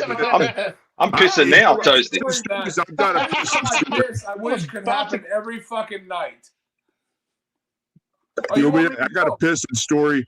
There's a place in Houston. It's called Rudyard's. It used to have a lot of good, like, hardcore metal shows that they don't have them so much anymore. But you park there. You park all over around the neighborhood outside there. And I remember leaving there by myself, and I'm just standing by the car pissing. It's in the middle of the neighborhood, and this guy just walks up and just facing me while I'm pissing. And he said, "Hey, bro, you okay? Hey, can I help you?" He's like talking to me while I'm pissing. I'm like, "Hey, should I fucking kick this guy in the face or what the fuck should I do?" So I just kept pissing. He's just standing there talking to me, and I zipped my pants up and got my car. Didn't say shit. I was like, man, this could go two ways, and both ways are bad. So I just left that shit out. You hate it when people say you don't need alcohol to have a good time. Well, you don't need running shoes to run, but it fucking helps. So I got a pretty crazy story about pissing. So anyway, you know, of course, we're going to go see a band play. You know what I mean? And I'm drinking on the way there because, you know, I don't really care about the band, but I'm gonna be there anyway. So because she liked them, right? So I'm fucking hammered, and they're just playing in a bar, you know. And all of a sudden, I was like, we're getting off the exit, and I'm like, I gotta piss. I said, I gotta piss. I gotta pee, real fucking bad. You know what I mean? I gotta go. And we get there, and we almost got front row parking. I was like, listen, I gotta piss right here. So anyway, I fucking start pissing. She's rubbing my back as I'm pissing, and all of a sudden, this other girl comes up, standing in front of me, starts rubbing my shoulder. I'm like, what the fuck? Of course, I'm fucking hammered, dude. I'm just trying to pee, but I'm just like, I got, you know, the girl I was with rubbing my back. This other girl just rubbing my shoulder, and we went into the venue together after I was done. I was like, that was the greatest pee I've ever had in my entire life. You should have pissed. I have no idea who the other girl was, you know. No fucking idea. That girl in front of you, did you piss all over her? I pissed on the girl I was with tire, and she was like kind of mad about it. I was like, you ain't gonna smell the fucking tire.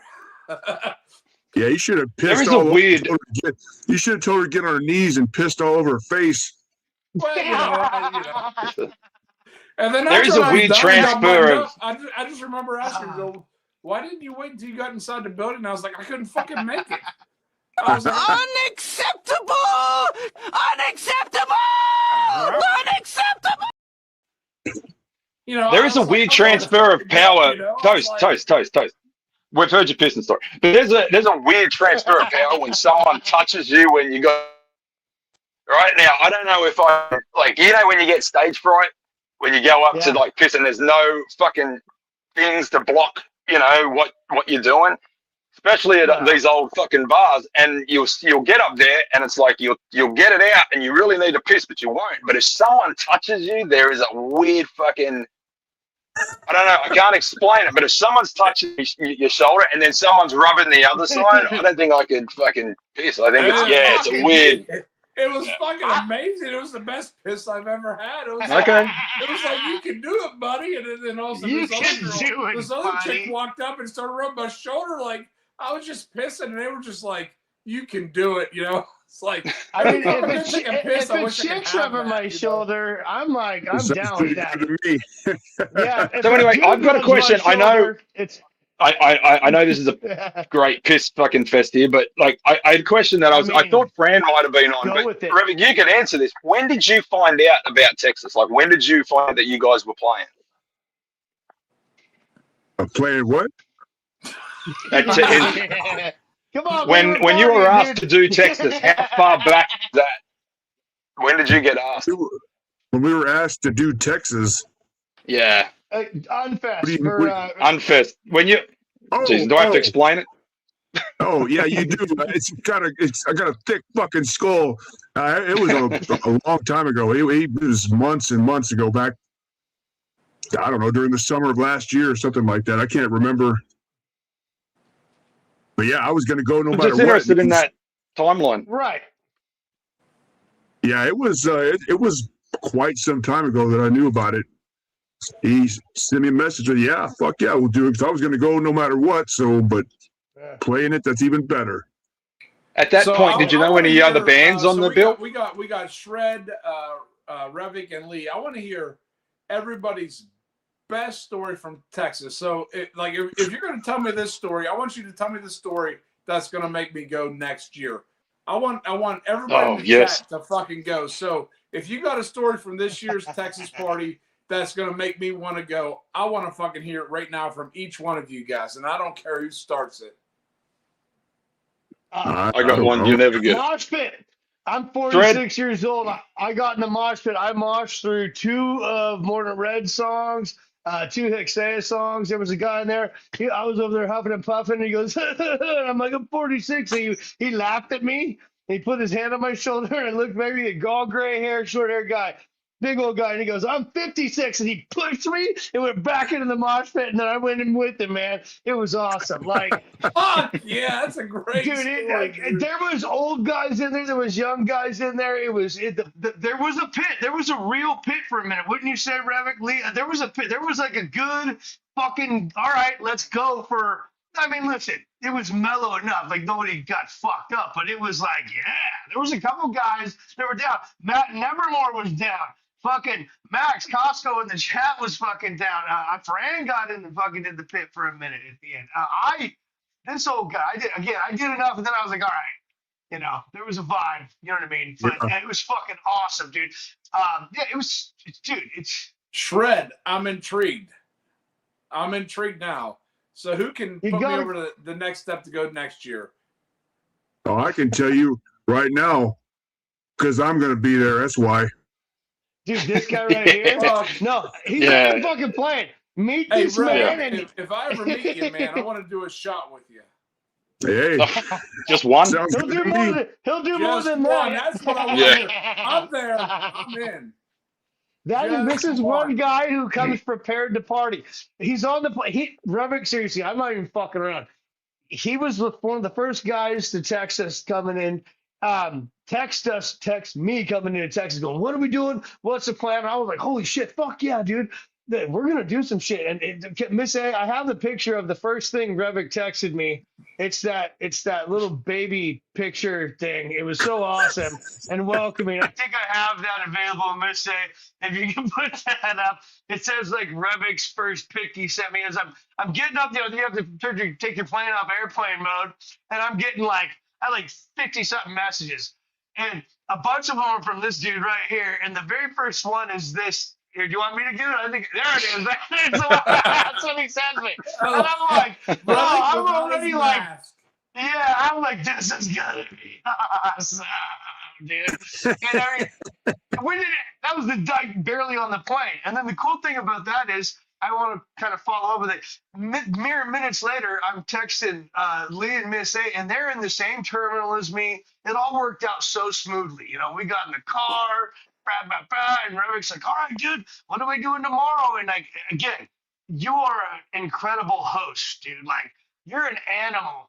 I don't want to get it twisted. Dude, I would have said, I want to know what I'm doing tomorrow. In the coolest, best, awesome way ever. It's the right kind of fuckery that you want to get up to.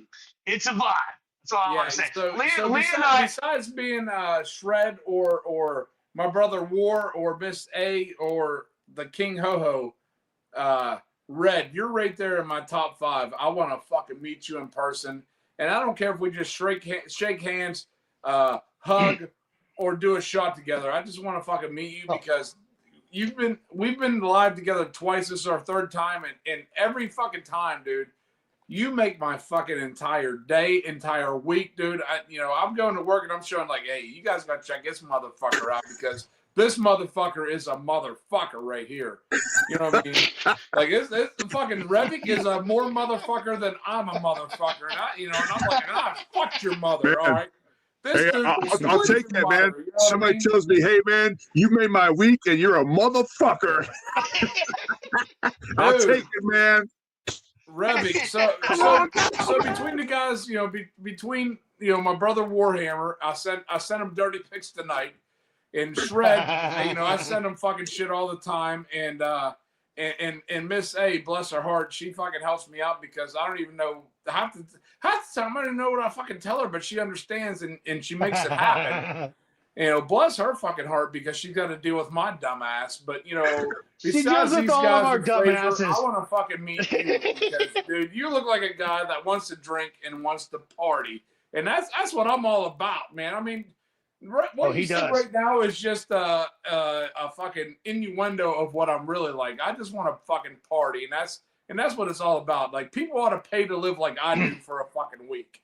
So, the party before the show, the Fran house party, right? So I'm standing upstairs, Revik's there, the ugly one's there, and what's funny is the ugly one looks at me and he's got this bottle in his hand, and he goes, "Do you want to fucking throw it?" And I kind of look at him. I'm like, I don't know whether he's going to do it, and I'm just going to witness this, or he's asking me if I want to throw it. And I'm like, I kind of do want you to throw it. I just don't want you to throw it, but I also kind of do want you to throw it. So we're in this like stalemate of who's going to throw this bottle off the fucking top. And I'm like, this is going to be the best story because, I mean, first off, whoever it hits, you guys are off the fucking show, right? You can't be playing after you smash someone's random car.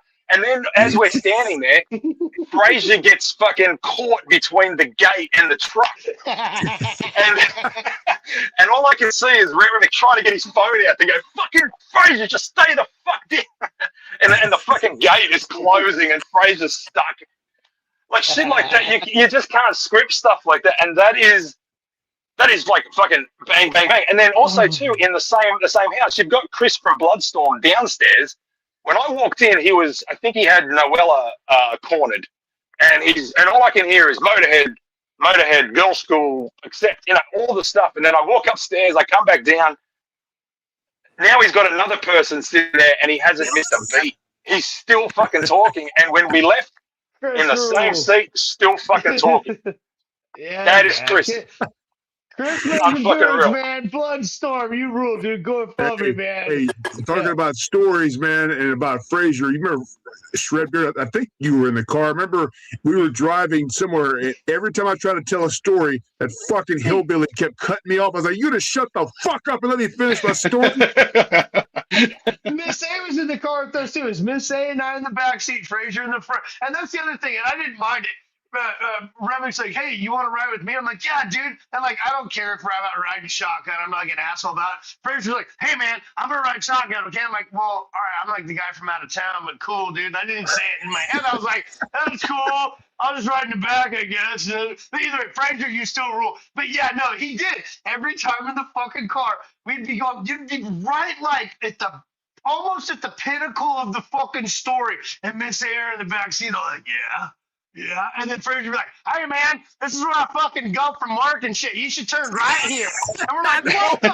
And Revik's like, what the fuck, man? I'm just like, Well, I know. Finally, I said, you know what? I'll just shut the fuck up. I'll just stop talking, man. He did. He was like, I'll let you talk. And then it was just like, well, you know, man, and then, no, but yeah, Frazier, you can hold the conversation, but I'll even say, well, I go home this way sometimes. And you know what's fucked up about that shit, too? And I'm going to circle back. We're riding with Revic, tour guiding us. We got to go a little bit down. I got to see the ballpark a little bit and shit. Revic is fucking cool. But that Stranger's still fun. Meanwhile, Tone Joker, not from here, beat us back to every fucking place we went to because on that little trip, remember, your GPS was like, we should go this way. Oh, and by the way, Revic's GPS in his car will fucking do the funniest talk shit back to you. Dude. Do you want to tell him, dude? You got to tell him. You'll tell him way better than me, dude. That was fucking. We could talk so much shit into that thing. Well, yeah, first off, it was, we would have a way to go at Fraser. No, turn here, it's faster. It's like, motherfucker, okay, we'll do it. And every time it added like 20 minutes. You stupid fuck. Oh, my God. Fraser, are you on here? Yeah. He is. He's in the fucking chat. He was. He never leaves. Yeah, that guy. What else? What was it? But meanwhile, our car was very serene. Our car was very serene, and Sabrina, sorry, Miss A, was in the car sitting next to it was me, Miss A, Mel. Melanie loves Deadlift Metal. And she's going, I'm getting queasy because I'm sitting in between and the cars. And she goes, I'm going to jump into Revic's car. And I went, all right, no worries. 5 minutes after you leave, she texts me and she goes, this fucking car is so loud. She goes, everyone's screaming at each other. She goes, I should have stayed. It's just the little things that, I take back. And it's. I mean, Revic's in the front seat driving. I'm behind him. Miss A's next to me, and Fraser's riding shotgun. And Fraser's just like a little, he's in a seatbelt with his face. He's like, I work in that building over there. And we're like, all right, we heard that 14 times. I love you, Fraser, but we saw it. You know what I mean? And then like Revic said, he's like, hey, go this way. And we're like, he's like, no, but the GPS says this way. And then fuck, man. And then again, the GPS in Revic's car, you can tell that shit. Fuck you, motherfucker. And it will tell you, all right, fuck you, motherfucker. La, la, la, in that robot. Oh, my, we did that. Every trip we took, we did it once. Well, people were texting me, and then it would read out the text, and it says, you want to respond, and I would just hit, Fraser would be yelling a bunch of shit. I would just hit, send or whatever, and it would pick up whatever fucking retarded shit he was saying. Then it would just send a paragraph to whoever I was texting. My face hurt every time we got somewhere. I was like, holy shit, it was so fucking funny, man. You guys Actually, I didn't realize the car was that loud. If Miss Anthony said the car was that loud. I mean, that's hilarious. You and Fraser in there with that poor woman. And I feel bad for Melanie too, because Melanie was really just getting to know everyone. And she's like, oh, this is Shred, and this is fucking Tone, and this is it. And it was like the next day we're there, the first person she runs into is Revic. And I saw you I saw someone get out of a car. My eyes are so bad. I was pointing at my car, but you're down there. I didn't know it was you. And the first person she really runs into is fucking you. And I'm like, you're in for some fucking shit now. Like, you don't understand. And as soon as he gets into that fucking foyer, it's all like there's little kids running around. There's like a family over there. And Revic comes in full Revic mode, it was just, I'm like, this is what you wanted. This is what you wanted to see, right? So, I mean, look, you're too young to have a Vietnam flashback.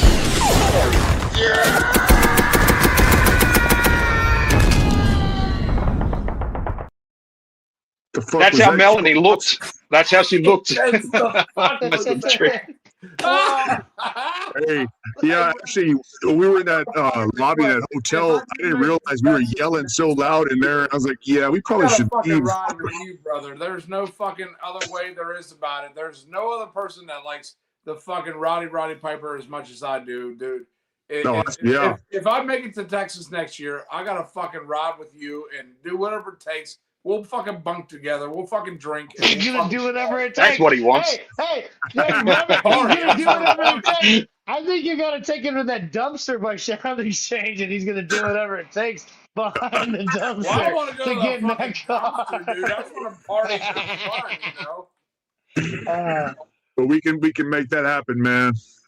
Dude, he's an amazing So Shred, guy. let me ask, because I got my favorite, but I mean, who was your favorite on the bill? Let me put you on the spot so you can make some enemies. Who was your favorite band on that fucking I'm not show? making enemies. I'm not going to be one of these guys that goes like, oh, everyone. You got to was good. name one Ever band. since- Don't be a pussy and name like 3 fucking bands, because that's a fucking pussy answer. That's a good question there, War.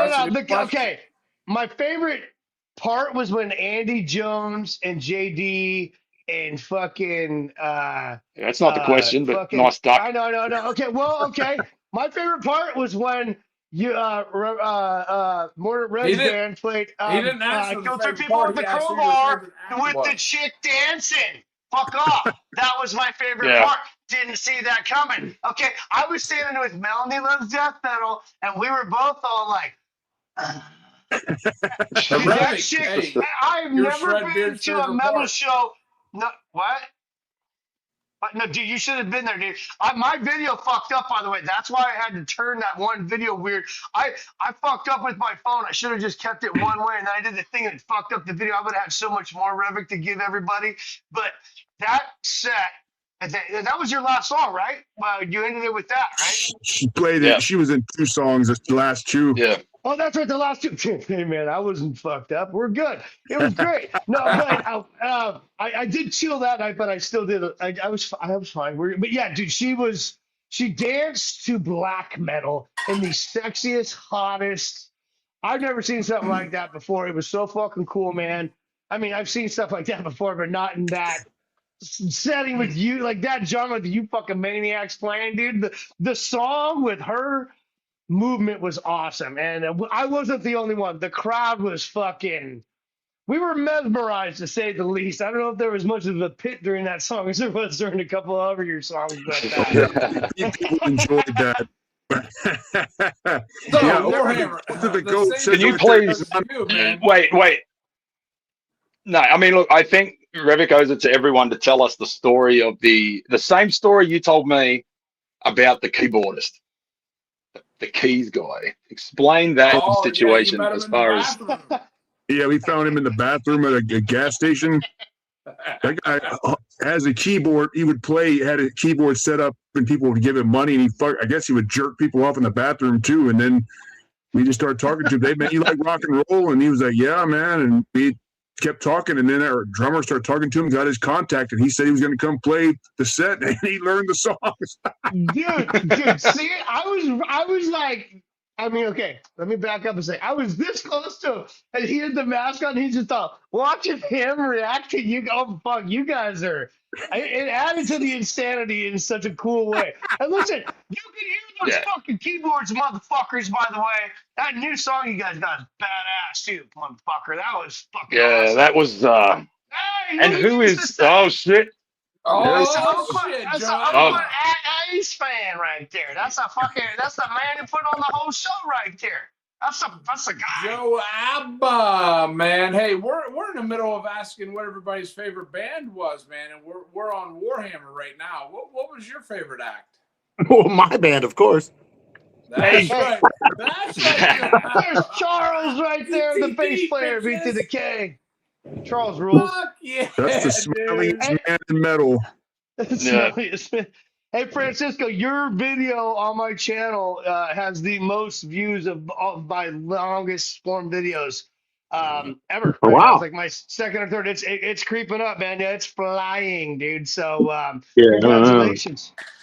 Well, I mean, I back in 1990 when I first started making noise, my goal was to have the most videos on some guy I've never met on his channel. So. I was rolling being a smart. I've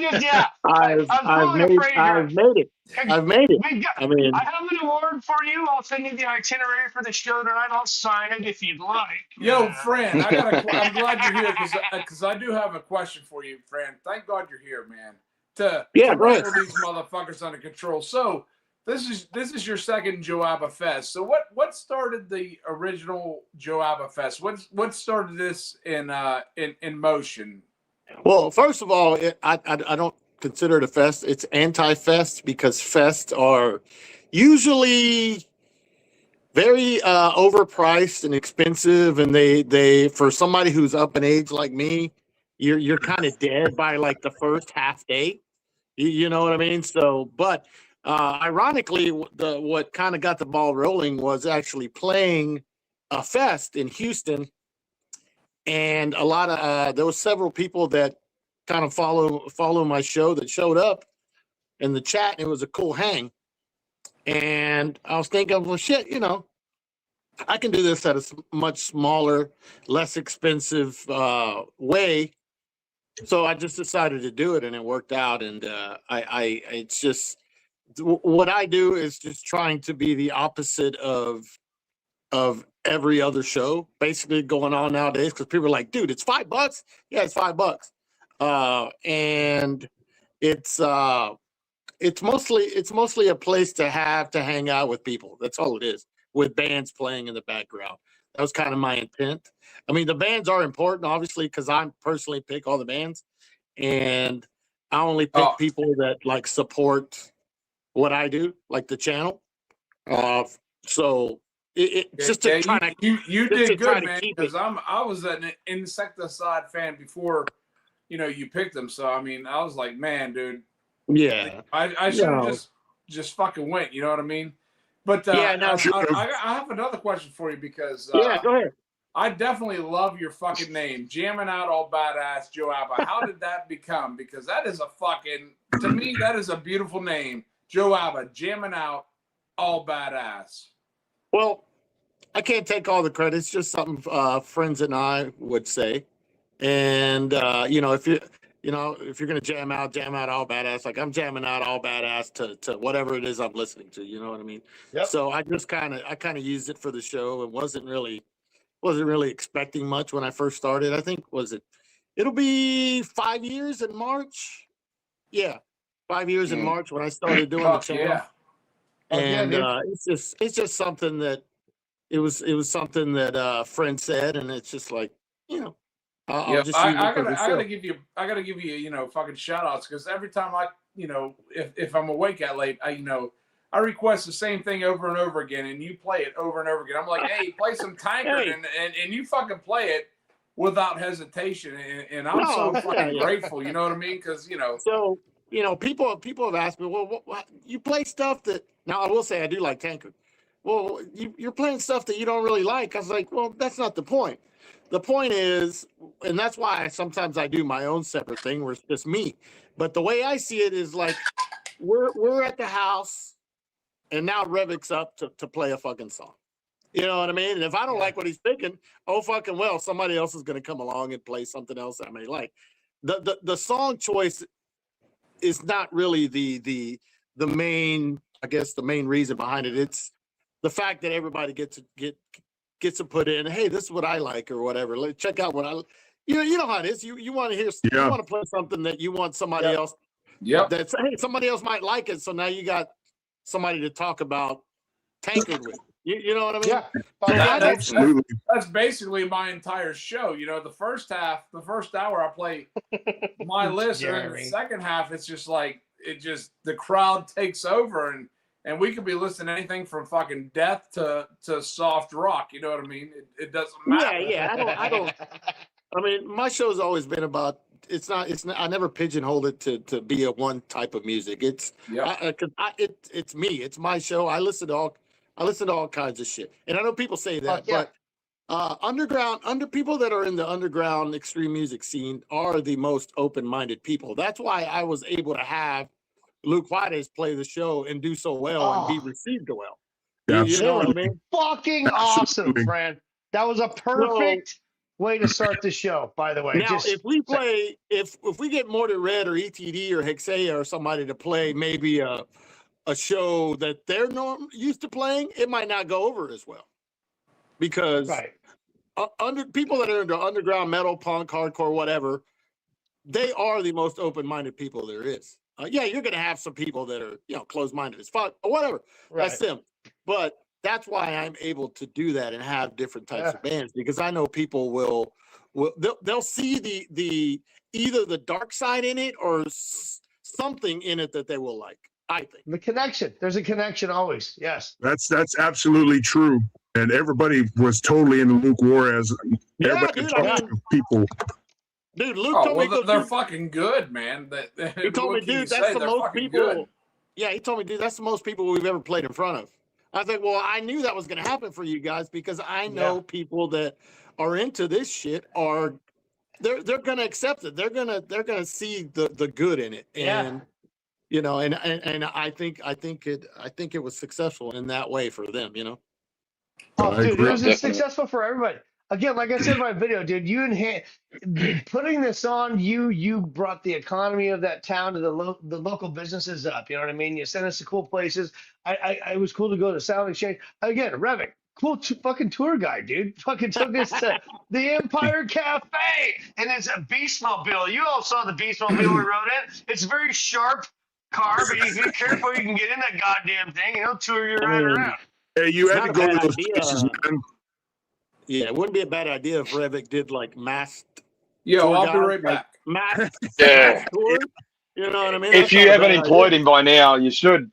Hey, Fran, can I ask? Because I've been like, these things never run to plan, right? Like, you don't seem to be a guy that complains about shit, but was there anything that went wrong that we didn't know? Absolutely not. This one, believe it or not, this one was last year was pretty much stress-free. This one was even less stress-free because I know it takes a bit, and I know it takes not just me to do it, but yeah, I busted my ass, but it wasn't just because of me, but it was because people like you guys that are helping out and spreading the word and all that. But I put it together. I think in June is when I said, hey, all right, this is who's going to play. And June or July, I can't remember. So since then, well, even before then, I was already planning, right? But when I made the official announcement, it may have been June or July, and I already know I learned a lot from the first one, what I needed to do. So basically, by the day of the show, I had already taken care of everything I needed to take care of, from as far as paying. Every band got paid a little bit this year. Every band, believe it or not, on a $5 cover, every band got paid one way or another.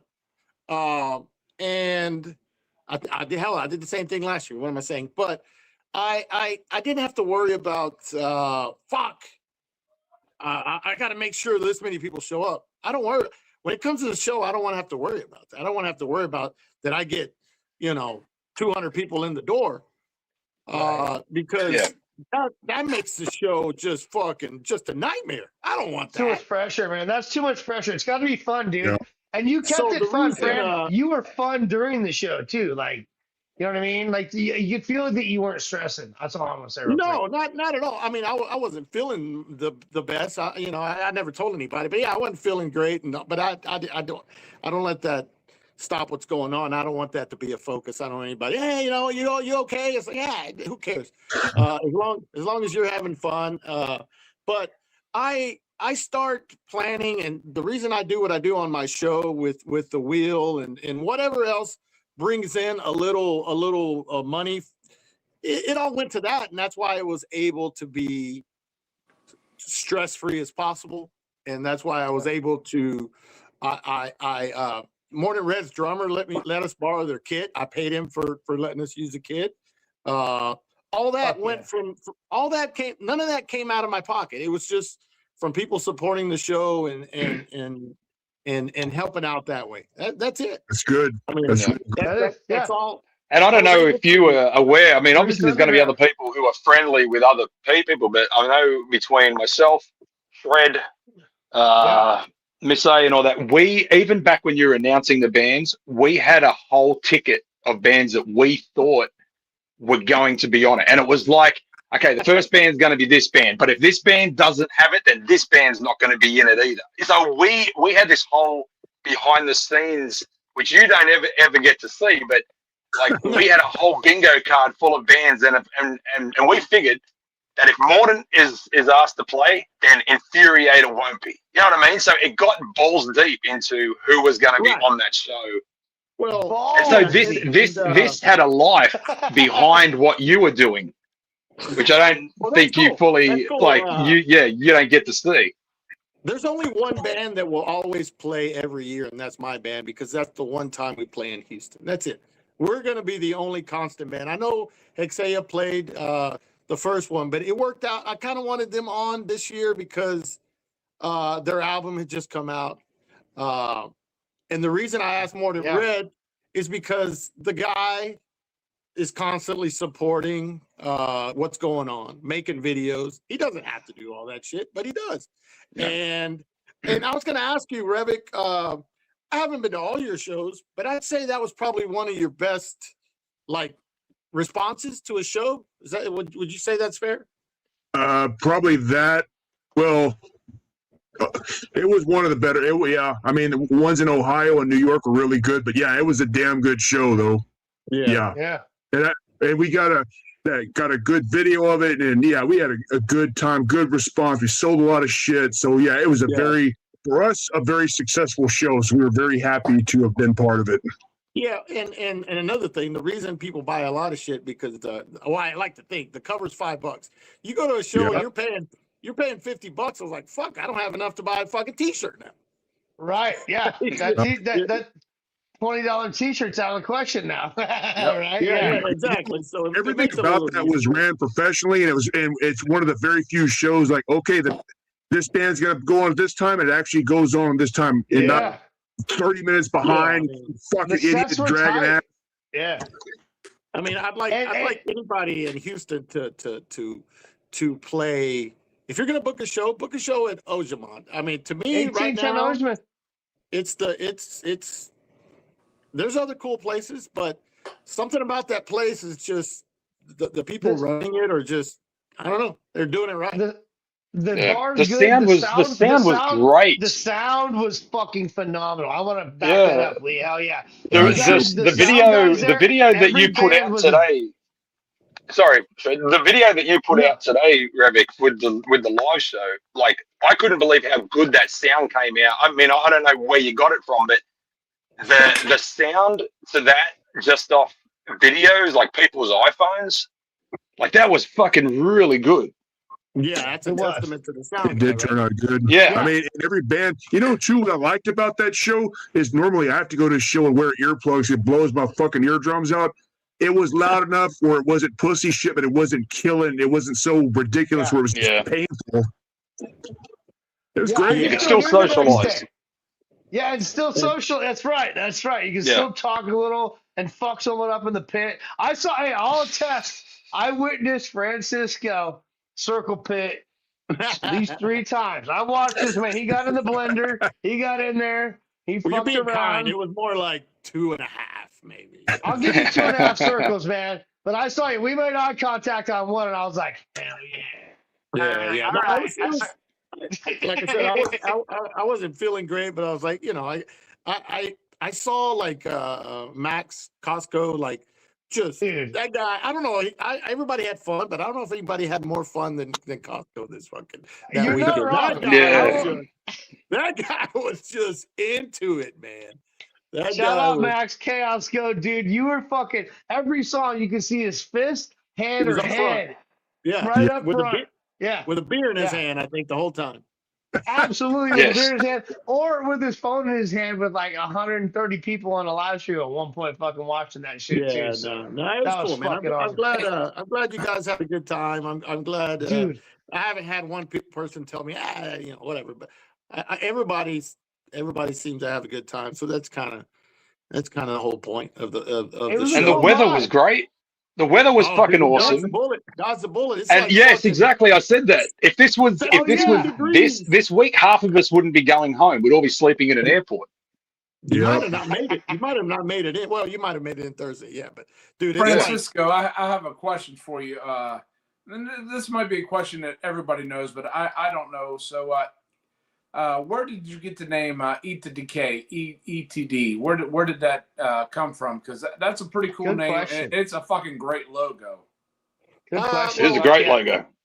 That's a fucking great logo. It came from the first Carcass album called Recapitulation. It's got a song on there where they say there's a line in there that says "Eat the Decay," and I'm like, hey, that's kind of cool, you know. So I personally don't even really call the band that, but I kind of like ETD, just easier to say, but yeah, that's what it means, and it came from a Carcass lyric.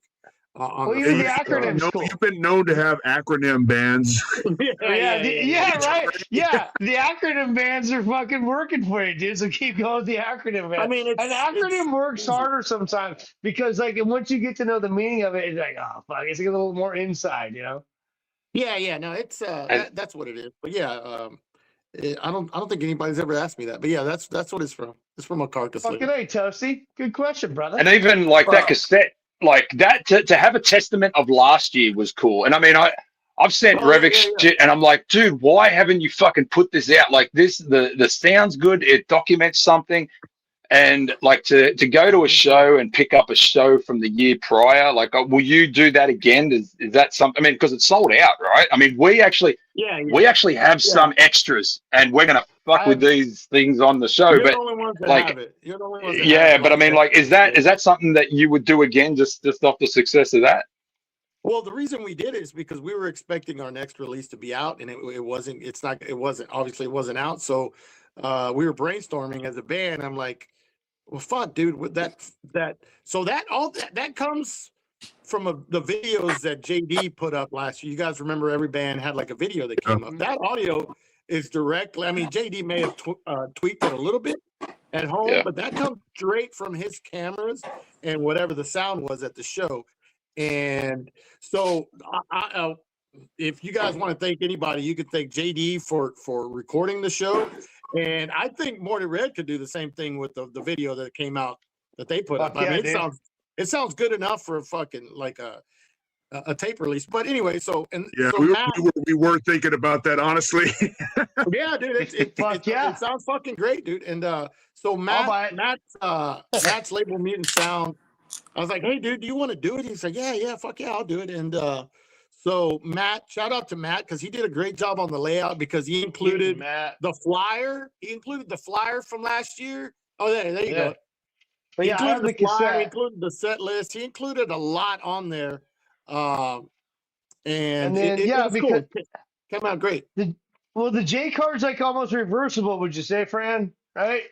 Like the J card, if you want it, like it wouldn't present well, but like that's the normal J card right there, okay?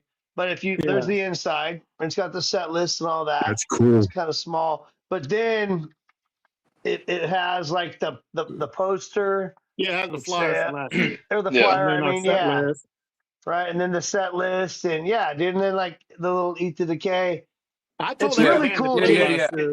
I told every band that they should do that, you know, because it's all the videos sound great, and that's where we got our audio sources from the videos that JD did, and he just kind of edited to where, you know, took a lot of the space out and whatnot, and I think it turned out pretty cool. But that's the reason we did it was because of that, and to have something there. And I was like, and once we started talking about it, I was like, you know, that's actually not a bad idea, you know, because at first it was just like, all right, let's just, because I hate playing a show, or I hate going to see a band that I like and say, hey, you guys got anything? Oh, no, we don't have anything. I was like, oh, shit. Absolutely. And as an attendee, I need to buy one of your fucking shirts. I've been saying it for weeks. I need an ETD shirt. It's a fucking phenomenal shirt. Good luck. I know you say you have you wear the manly size, right? So the best place to get one. The best place to get one is Hell's Headbangers. I think they make Hell's Headbanger. Yeah. They make big boy sizes. So I think the largest I have maybe XL or something. I don't know, maybe.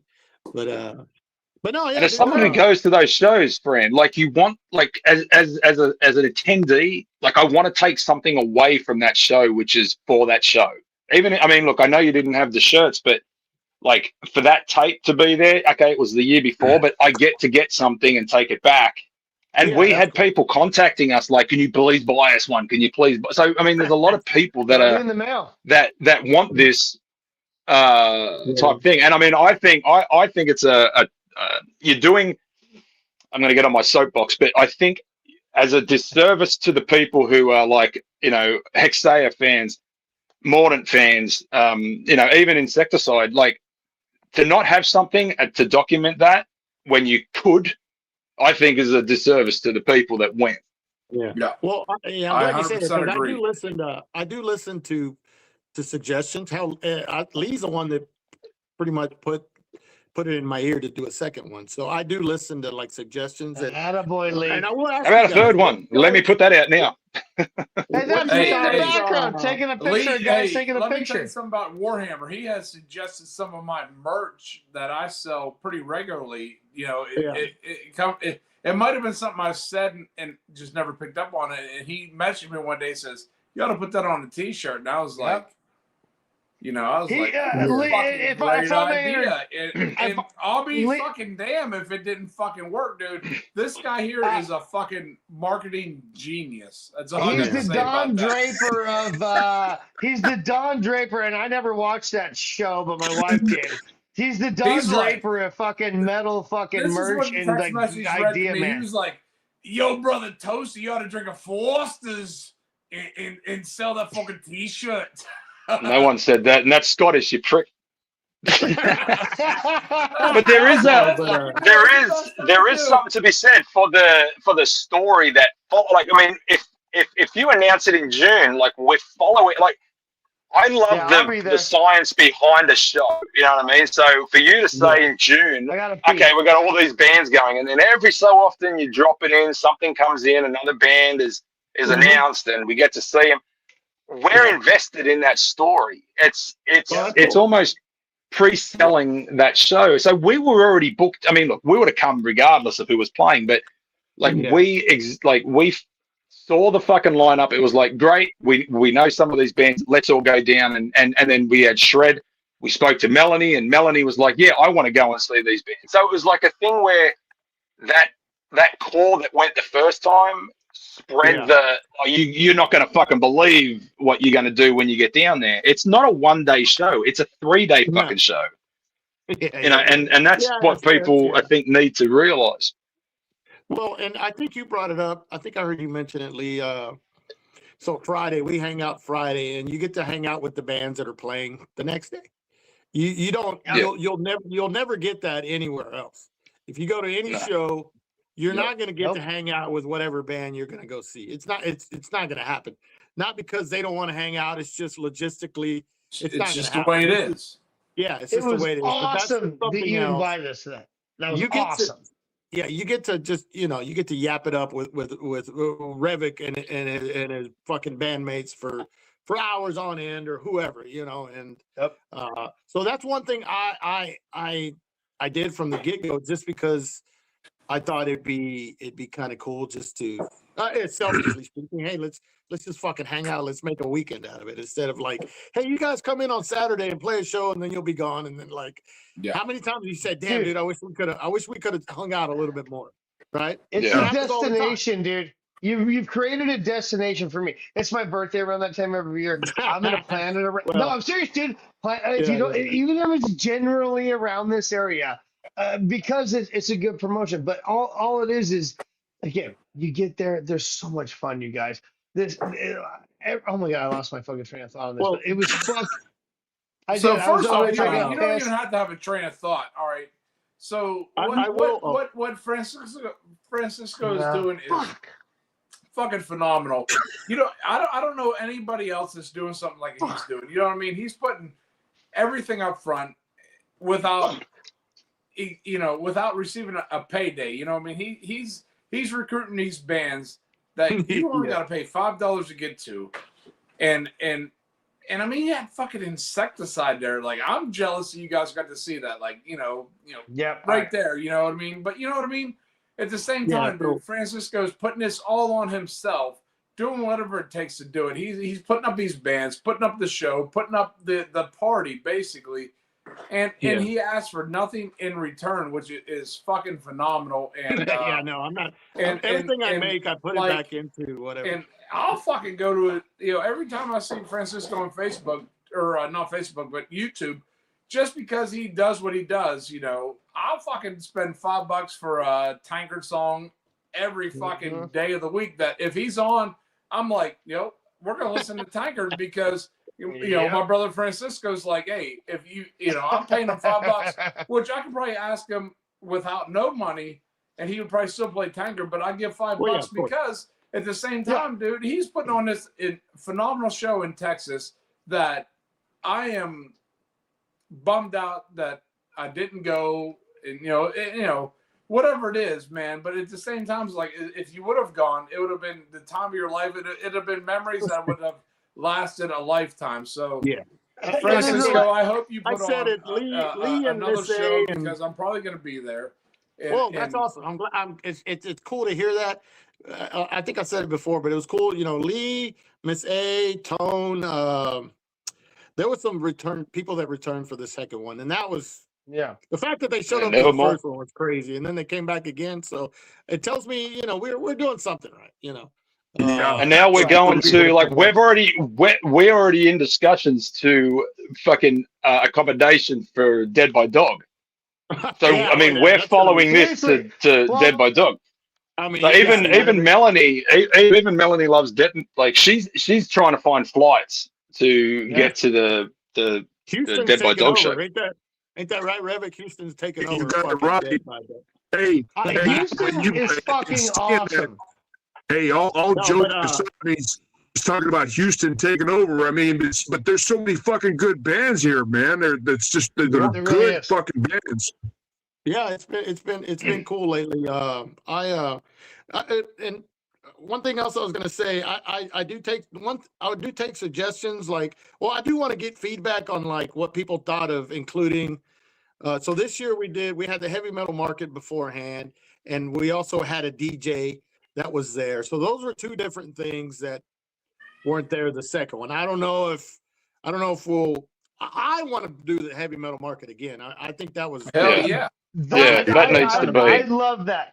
Absolutely. That was awesome, dude. I think that was definitely a go for the second one.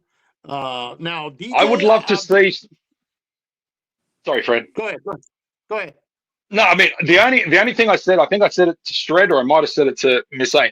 I would love, and he's the only guy that I've seen that pulls this shit off and makes it sound awesome. But maybe JD could do it.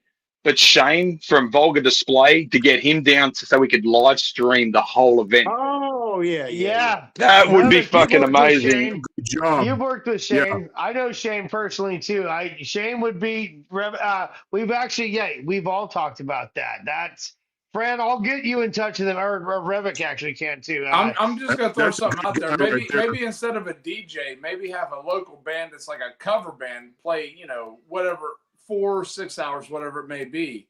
Instead of a DJ, maybe getting a local cover band that's just starting out, just jamming some shit. Maybe. Maybe. You never know. I mean, I don't know. There was already the parking Nazi guy next door that was fucking with us. Yeah, but listen, Fran, you put on a great fucking show. You brought a lot of business to Houston. I think if you keep doing it between and Revic, even if Revic's band's not playing, yes, again, you were incredible hosts. Incredibly welcoming, and I will highly suggest everyone to come back. Now, I do have another question, but this is for Revic. This one's for Revic, man. Revic, we need to move on to the heavy metal minute soon, but yes, let's go. Yeah. Hey, I'm asking a question. Hey, Revic. Of course, I'm just getting new into starting into this sort of music because, like I said at the beginning of the show, I've been thrash or gas pedal metal. So, what started your look? You know what I mean? Wearing the mask, the patches, the way you look on stage. What started that? Because as a kid, I saw the band Samson on the movie Incubus, and the drummer wears a fucking mask. I thought it was so cool. And then I saw the Mentors after that. And then with this band, I've been in other bands before where we just look like normal people. And I thought this band, we want to look theatrical, and I'm not wearing corpse paint or that fucking shit. So we thought we're gonna put a fucking mask on. I thought I'm not just wearing a regular ski mask. We'll put fucking patches and look like a combination of Road Warrior and Return of the Living Dead, and that's what happened. So there you go, in a nutshell. Fuck yeah, that's the look. That's fucking awesome. Fuck yeah, man. I hope I wasn't the only one that didn't know that, because I really wanted to, this is our third time together on a stream, and I'm like, dude, this dude is like, you seem like a dude like I could hang out with every fucking day, and it would be something different every day. Yeah. Well, that's what I'm sure it would be different every day. Hey, that's a good read, man. That's definitely a third date. That's definitely a. I'll back that, Toasty. Yeah, Go that's ahead, definitely a third date question. So good job. But hey, JOABA, hell yeah. JOABA, what you're doing is in my opinion above and beyond and phenomenal, and the way you get the bands together to come out and whatever you do to make it happen.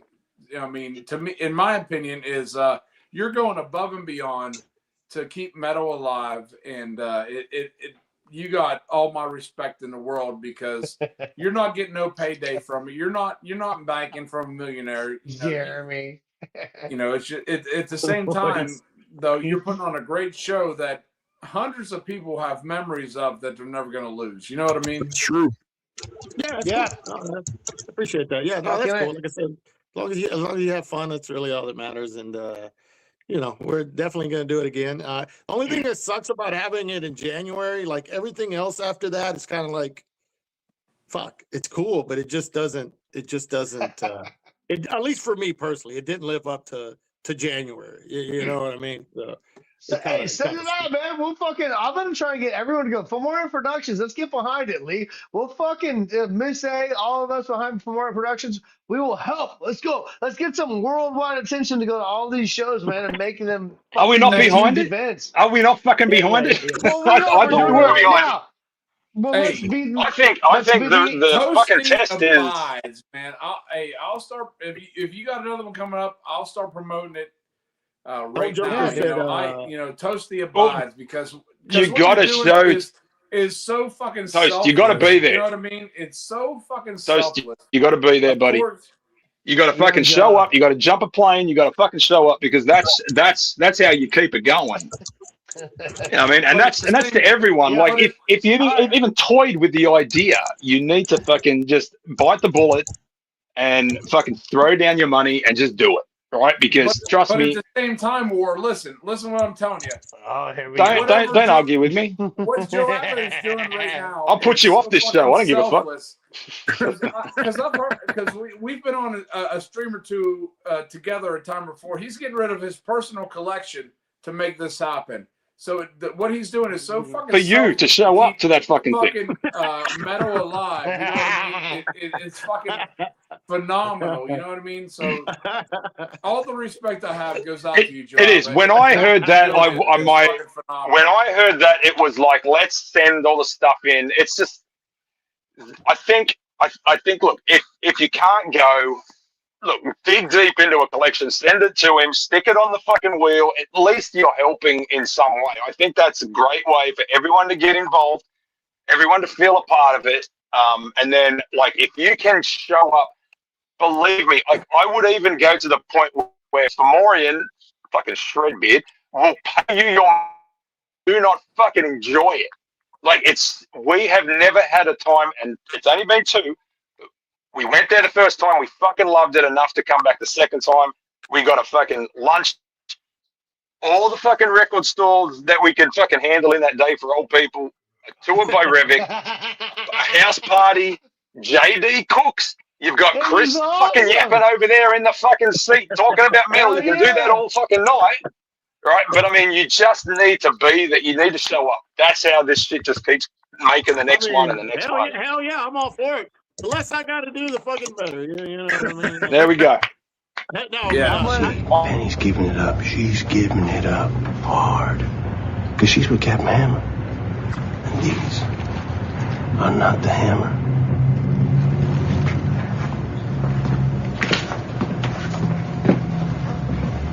The Hammer is my penis.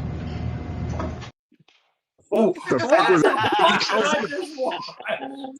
anyway, but hey, I He wants to go to bed. That's got 800 things to do, but yeah, thanks you guys. I'm glad you guys had a good time. Thanks for helping out throughout the year. Francisco. And we're definitely going to do it again. And I got a lot of shit planned for this year, so it's kind of what I'm going to be focused on. But yeah, come this summer.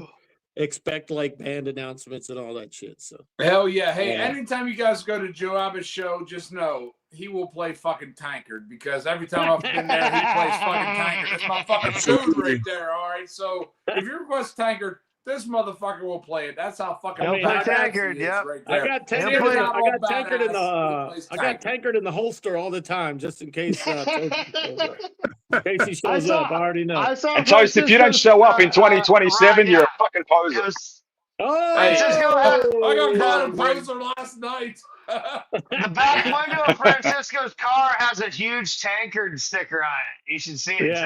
Fuck yeah, dude. Tankard, like beer glasses clashing together. It's crazy. I mean, he never gets pulled over.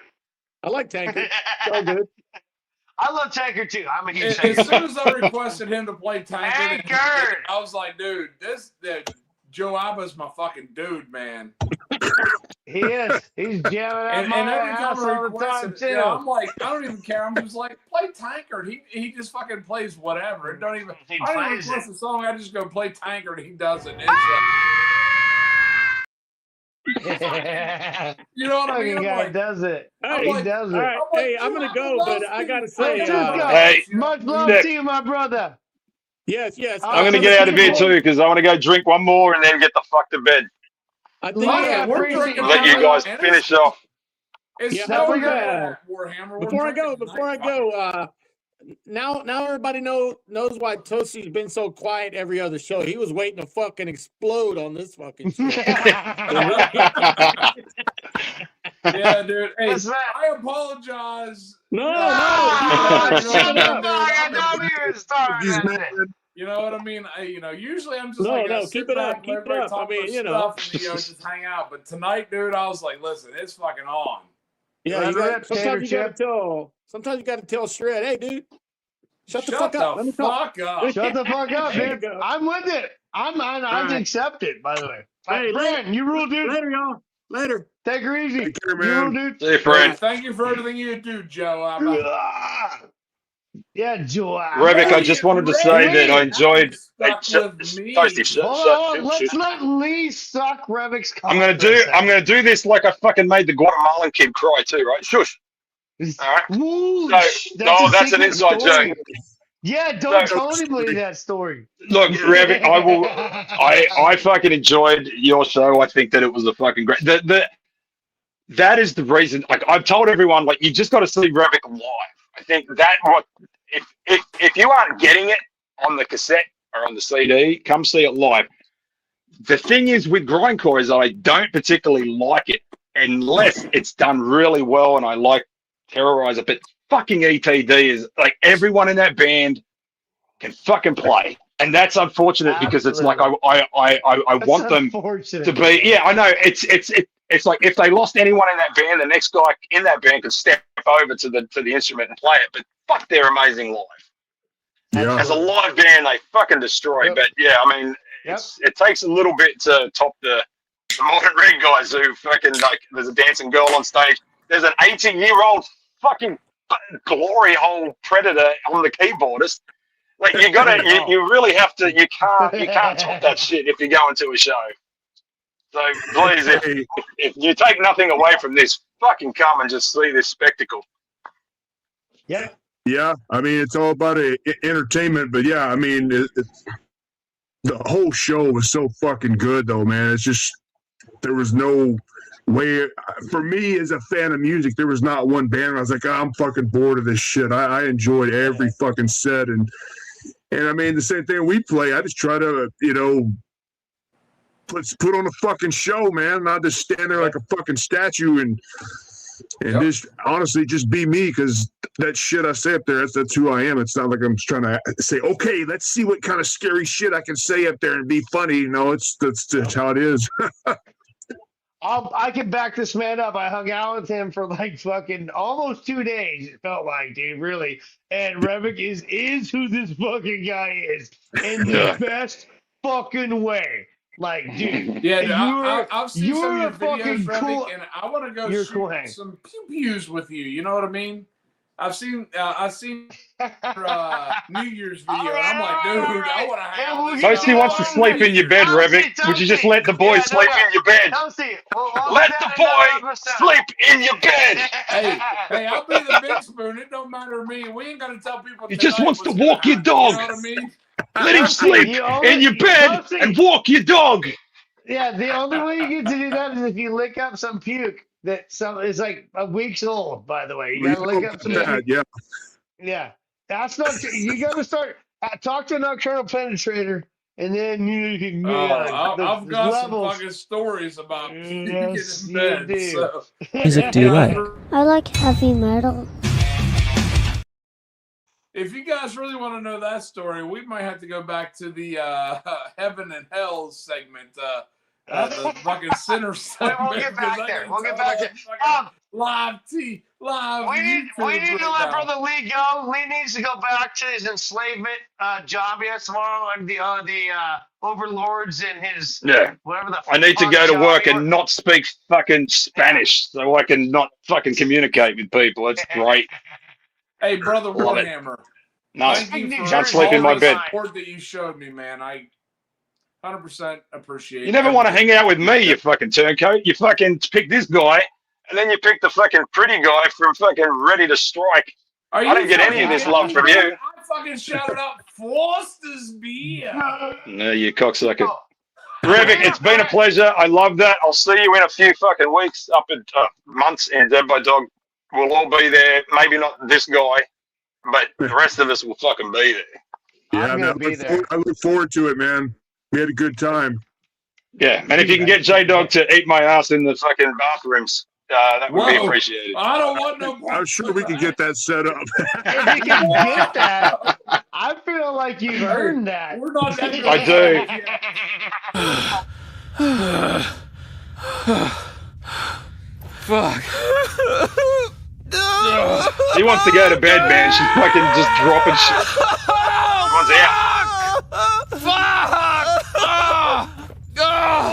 I can't fucking do this anymore! That was seriously fucked up. We almost died. So you agree? Fuck yes! This was insane! That was pure luck! I was not in control of that situation at all. What the fuck? All right, Lee, fuck off. Go to bed, you fucker. I love you. I'll talk Fuck to you later, bitch. Go Fuck drink you a Foster's. You'll be all right. I'll stick with his asshole. That's for I sure. probably need to go. Revik. Revik, Yeah, you get have the done fuck. something really weird tonight that I've never seen before. What do you mean? He hasn't taken a shot of whiskey tonight. That's fucking weird. Hey, you don't know what kind of IV he has running through his veins. Oh, Right you now. got the beer IV This going. man. There's fucking straight vodka in here. Oh, he's just like you, Toasty. Yeah. Tito's. Oh, Lord. Okay. See, I have vodka in here. He's got vodka like a real man. All right. Revik, dude, you were a most excellent tour guide. I cannot wait to fucking hang out with you again in real fucking life. That was fucking amazing. No homo, you're a fucking cool ass dude. And if you ever get the chance to go see Mordant Red like just the band, go see this band. This fucking they put on a fucking show. The fucking ugly one. There's no cut. They're adding shit all the time. You might see a chick that's got her tits out, fucking with a crowbar, and you don't even fucking know. This man's a maniac. I had a great time hanging out with him in Houston. Revik, Now, let's let Revic have a little few closing statements here, and then we're gonna at least get Matt Nevermore's Mayhem minute out, and then we're gonna have to fuck off because we kept Miss A up all night. But all Revic, I got to go say, ahead. Revic, is when we meet up, we're fucking wearing kilts together because Hot Rod is the only fucking way. I do have a kilt. Yeah, I got fucking 2 of them. I've seen this man's fucking calves. He will fuck shit up with those calves. I mean, no homo, but yeah. Hey, yeah, if we know we're meeting up, hey, all I got to say is bring your fucking kilt. We're gonna tear the entire town up. Getting weird. Yeah, a kilt and a hot rod shirt. Yep. Yeah. I got the hot that. rod shirt. That's right. That's right. And Man, many. you ain't gonna be able to tell us apart. We're just gonna be there drinking fucking Tito's and kicking ass. We have come here to chew bubblegum and kick ass, and we're all out of bubblegum. All right, son? That's the way it's going to be. Yeah. You better hope Revic and I don't meet up because it's going to be a party you can't handle, Shred. I don't know. I hung out with them already. I handled it. I've already hung out with them, so technically you're the bitch in this situation, Dusty.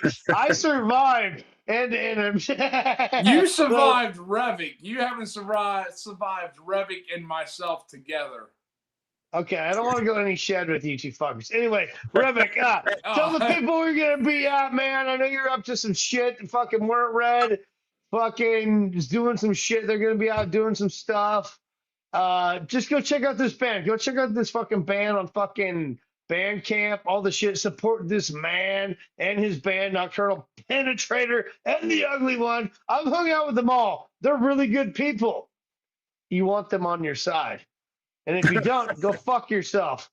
There you go. Well said right there. I mean, that's all I cut, I mean, fucking A, dude. So, all right, dude, Revic, I will give you a chance. Tell the people to fuck off in a glorious Mortar Red kind of way. Yes, everyone, have a blessed night, and would you go fuck yourself, please?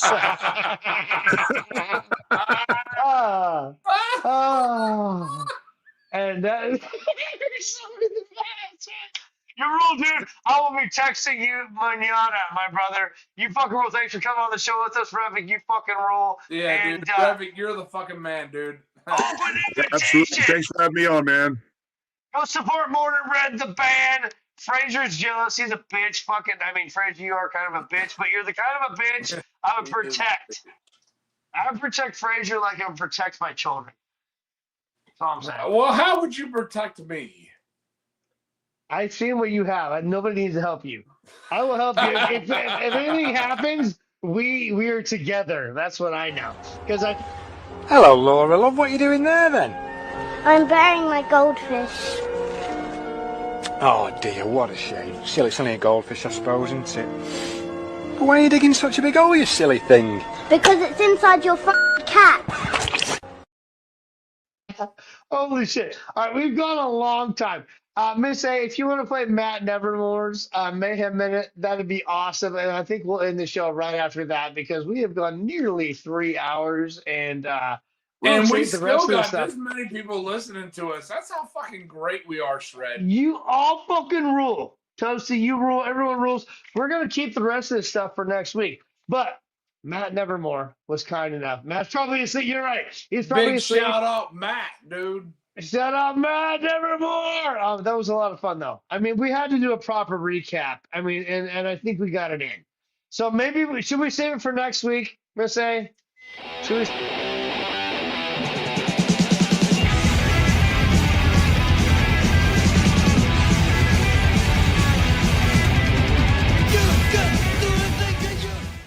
Metalheads. Hey, this is Matt Nevermo with the Mayhem Minute.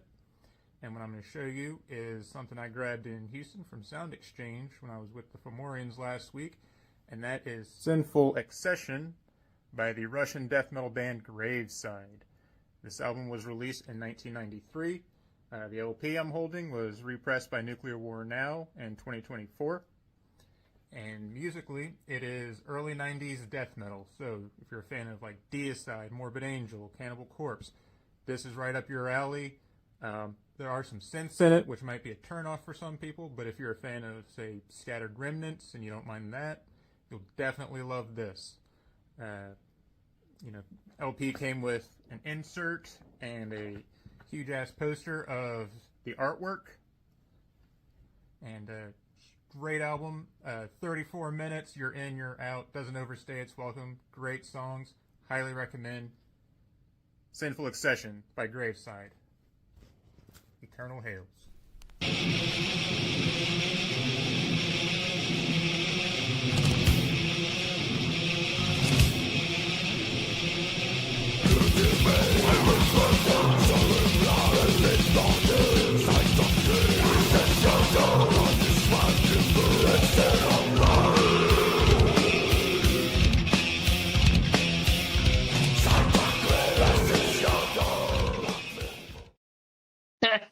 Warhammer. Fuck yeah, dude. Hey, Can you, Matt, can you thank you put very much. Warhammer? That was a fucking badass Mayhem minute, man.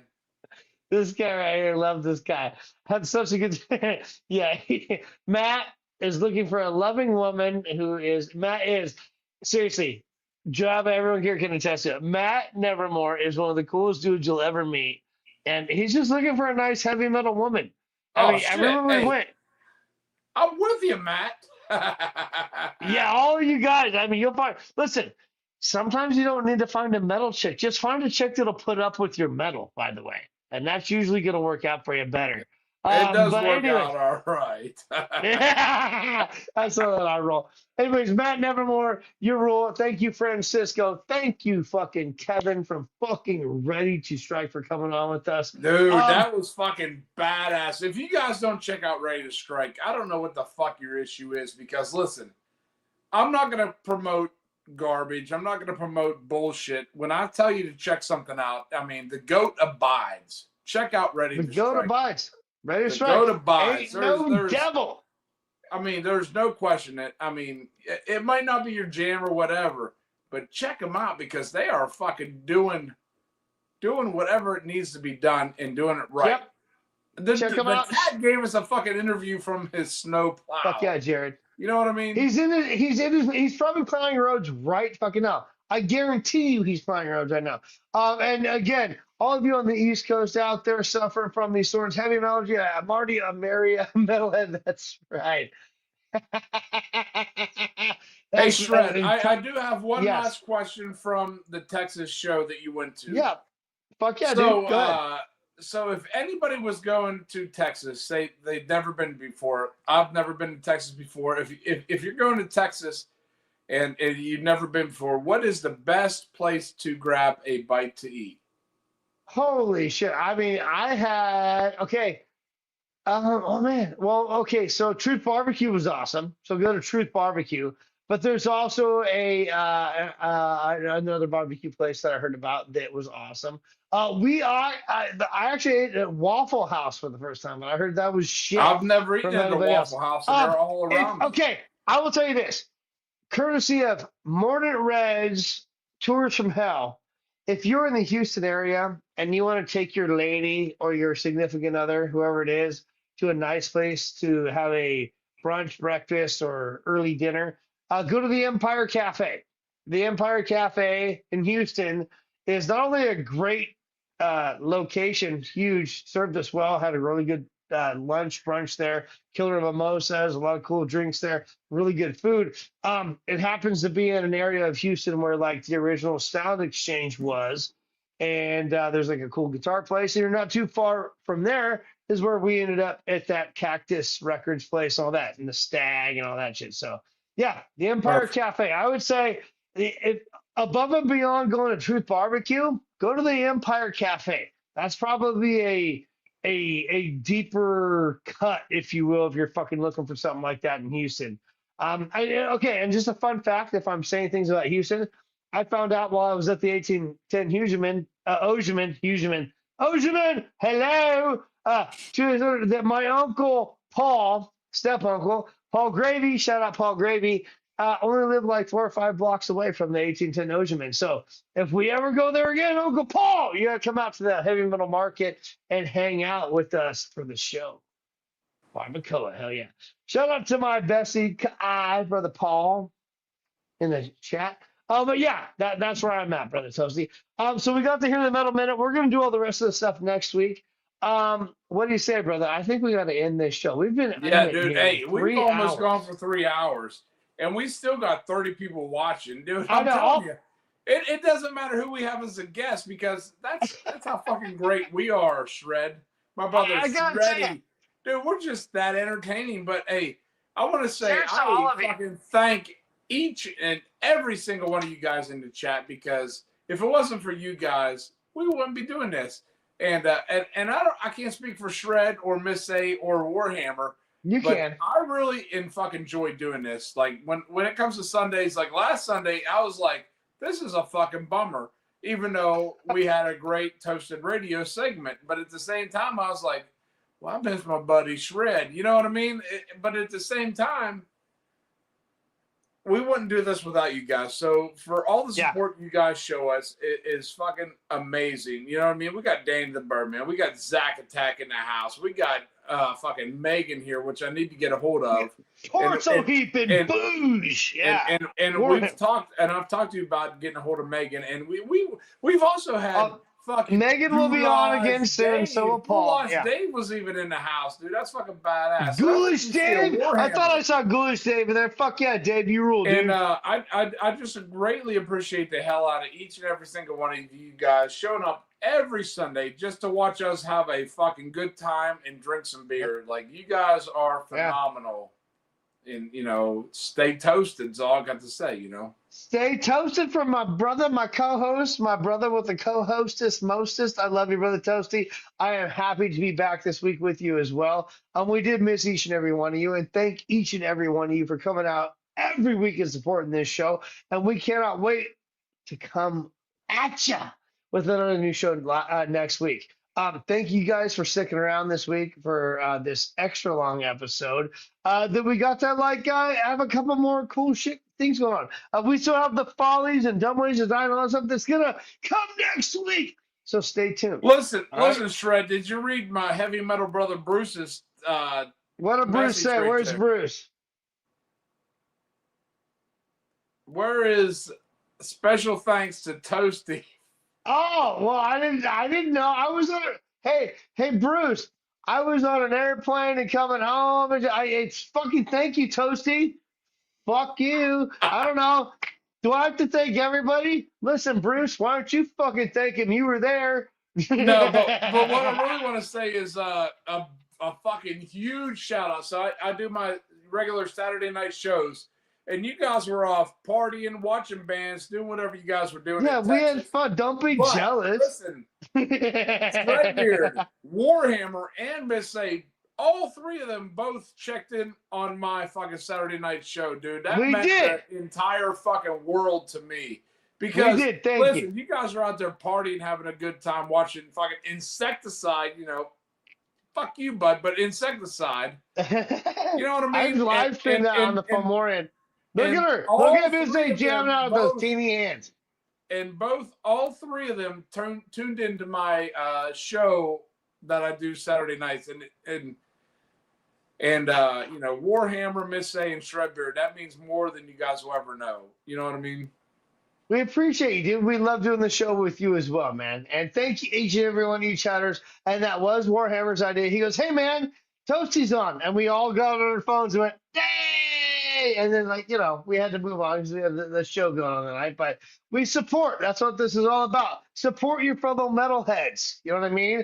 Even if it's not metal, just support all this cool shit. Yep. We appreciate each and every one of you. And we will be back next Sunday with all kinds of cool shit. Okay? Right? We don't even we're not even going to tease or Easter egg you this week or whatever the fuck they tell you.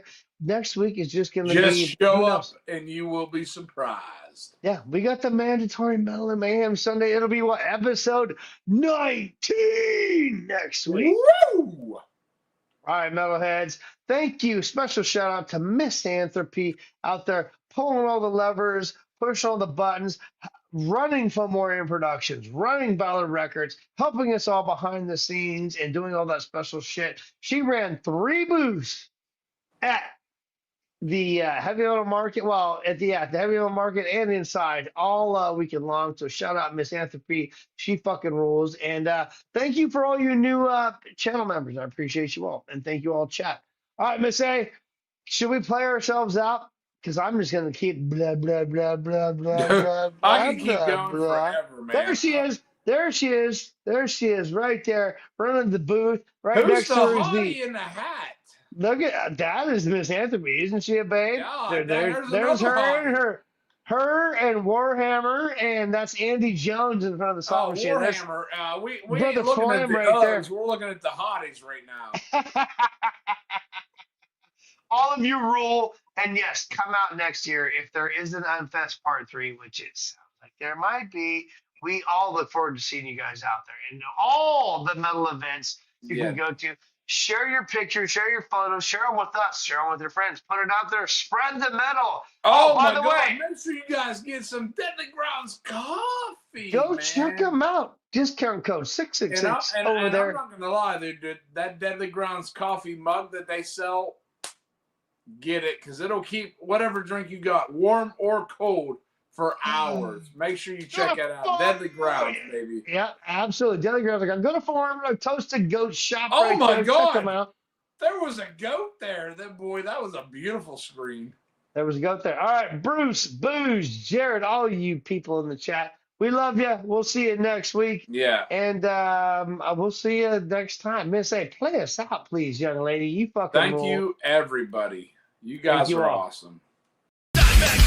Metal beard, Chuck Norris, kick-ass beard. Where's Becky? She's taking a shit. I'm gonna kick his ass, and then I'm gonna kick your ass. You're not gonna touch and then me. I'm gonna kick it like rock death. Oh, baby,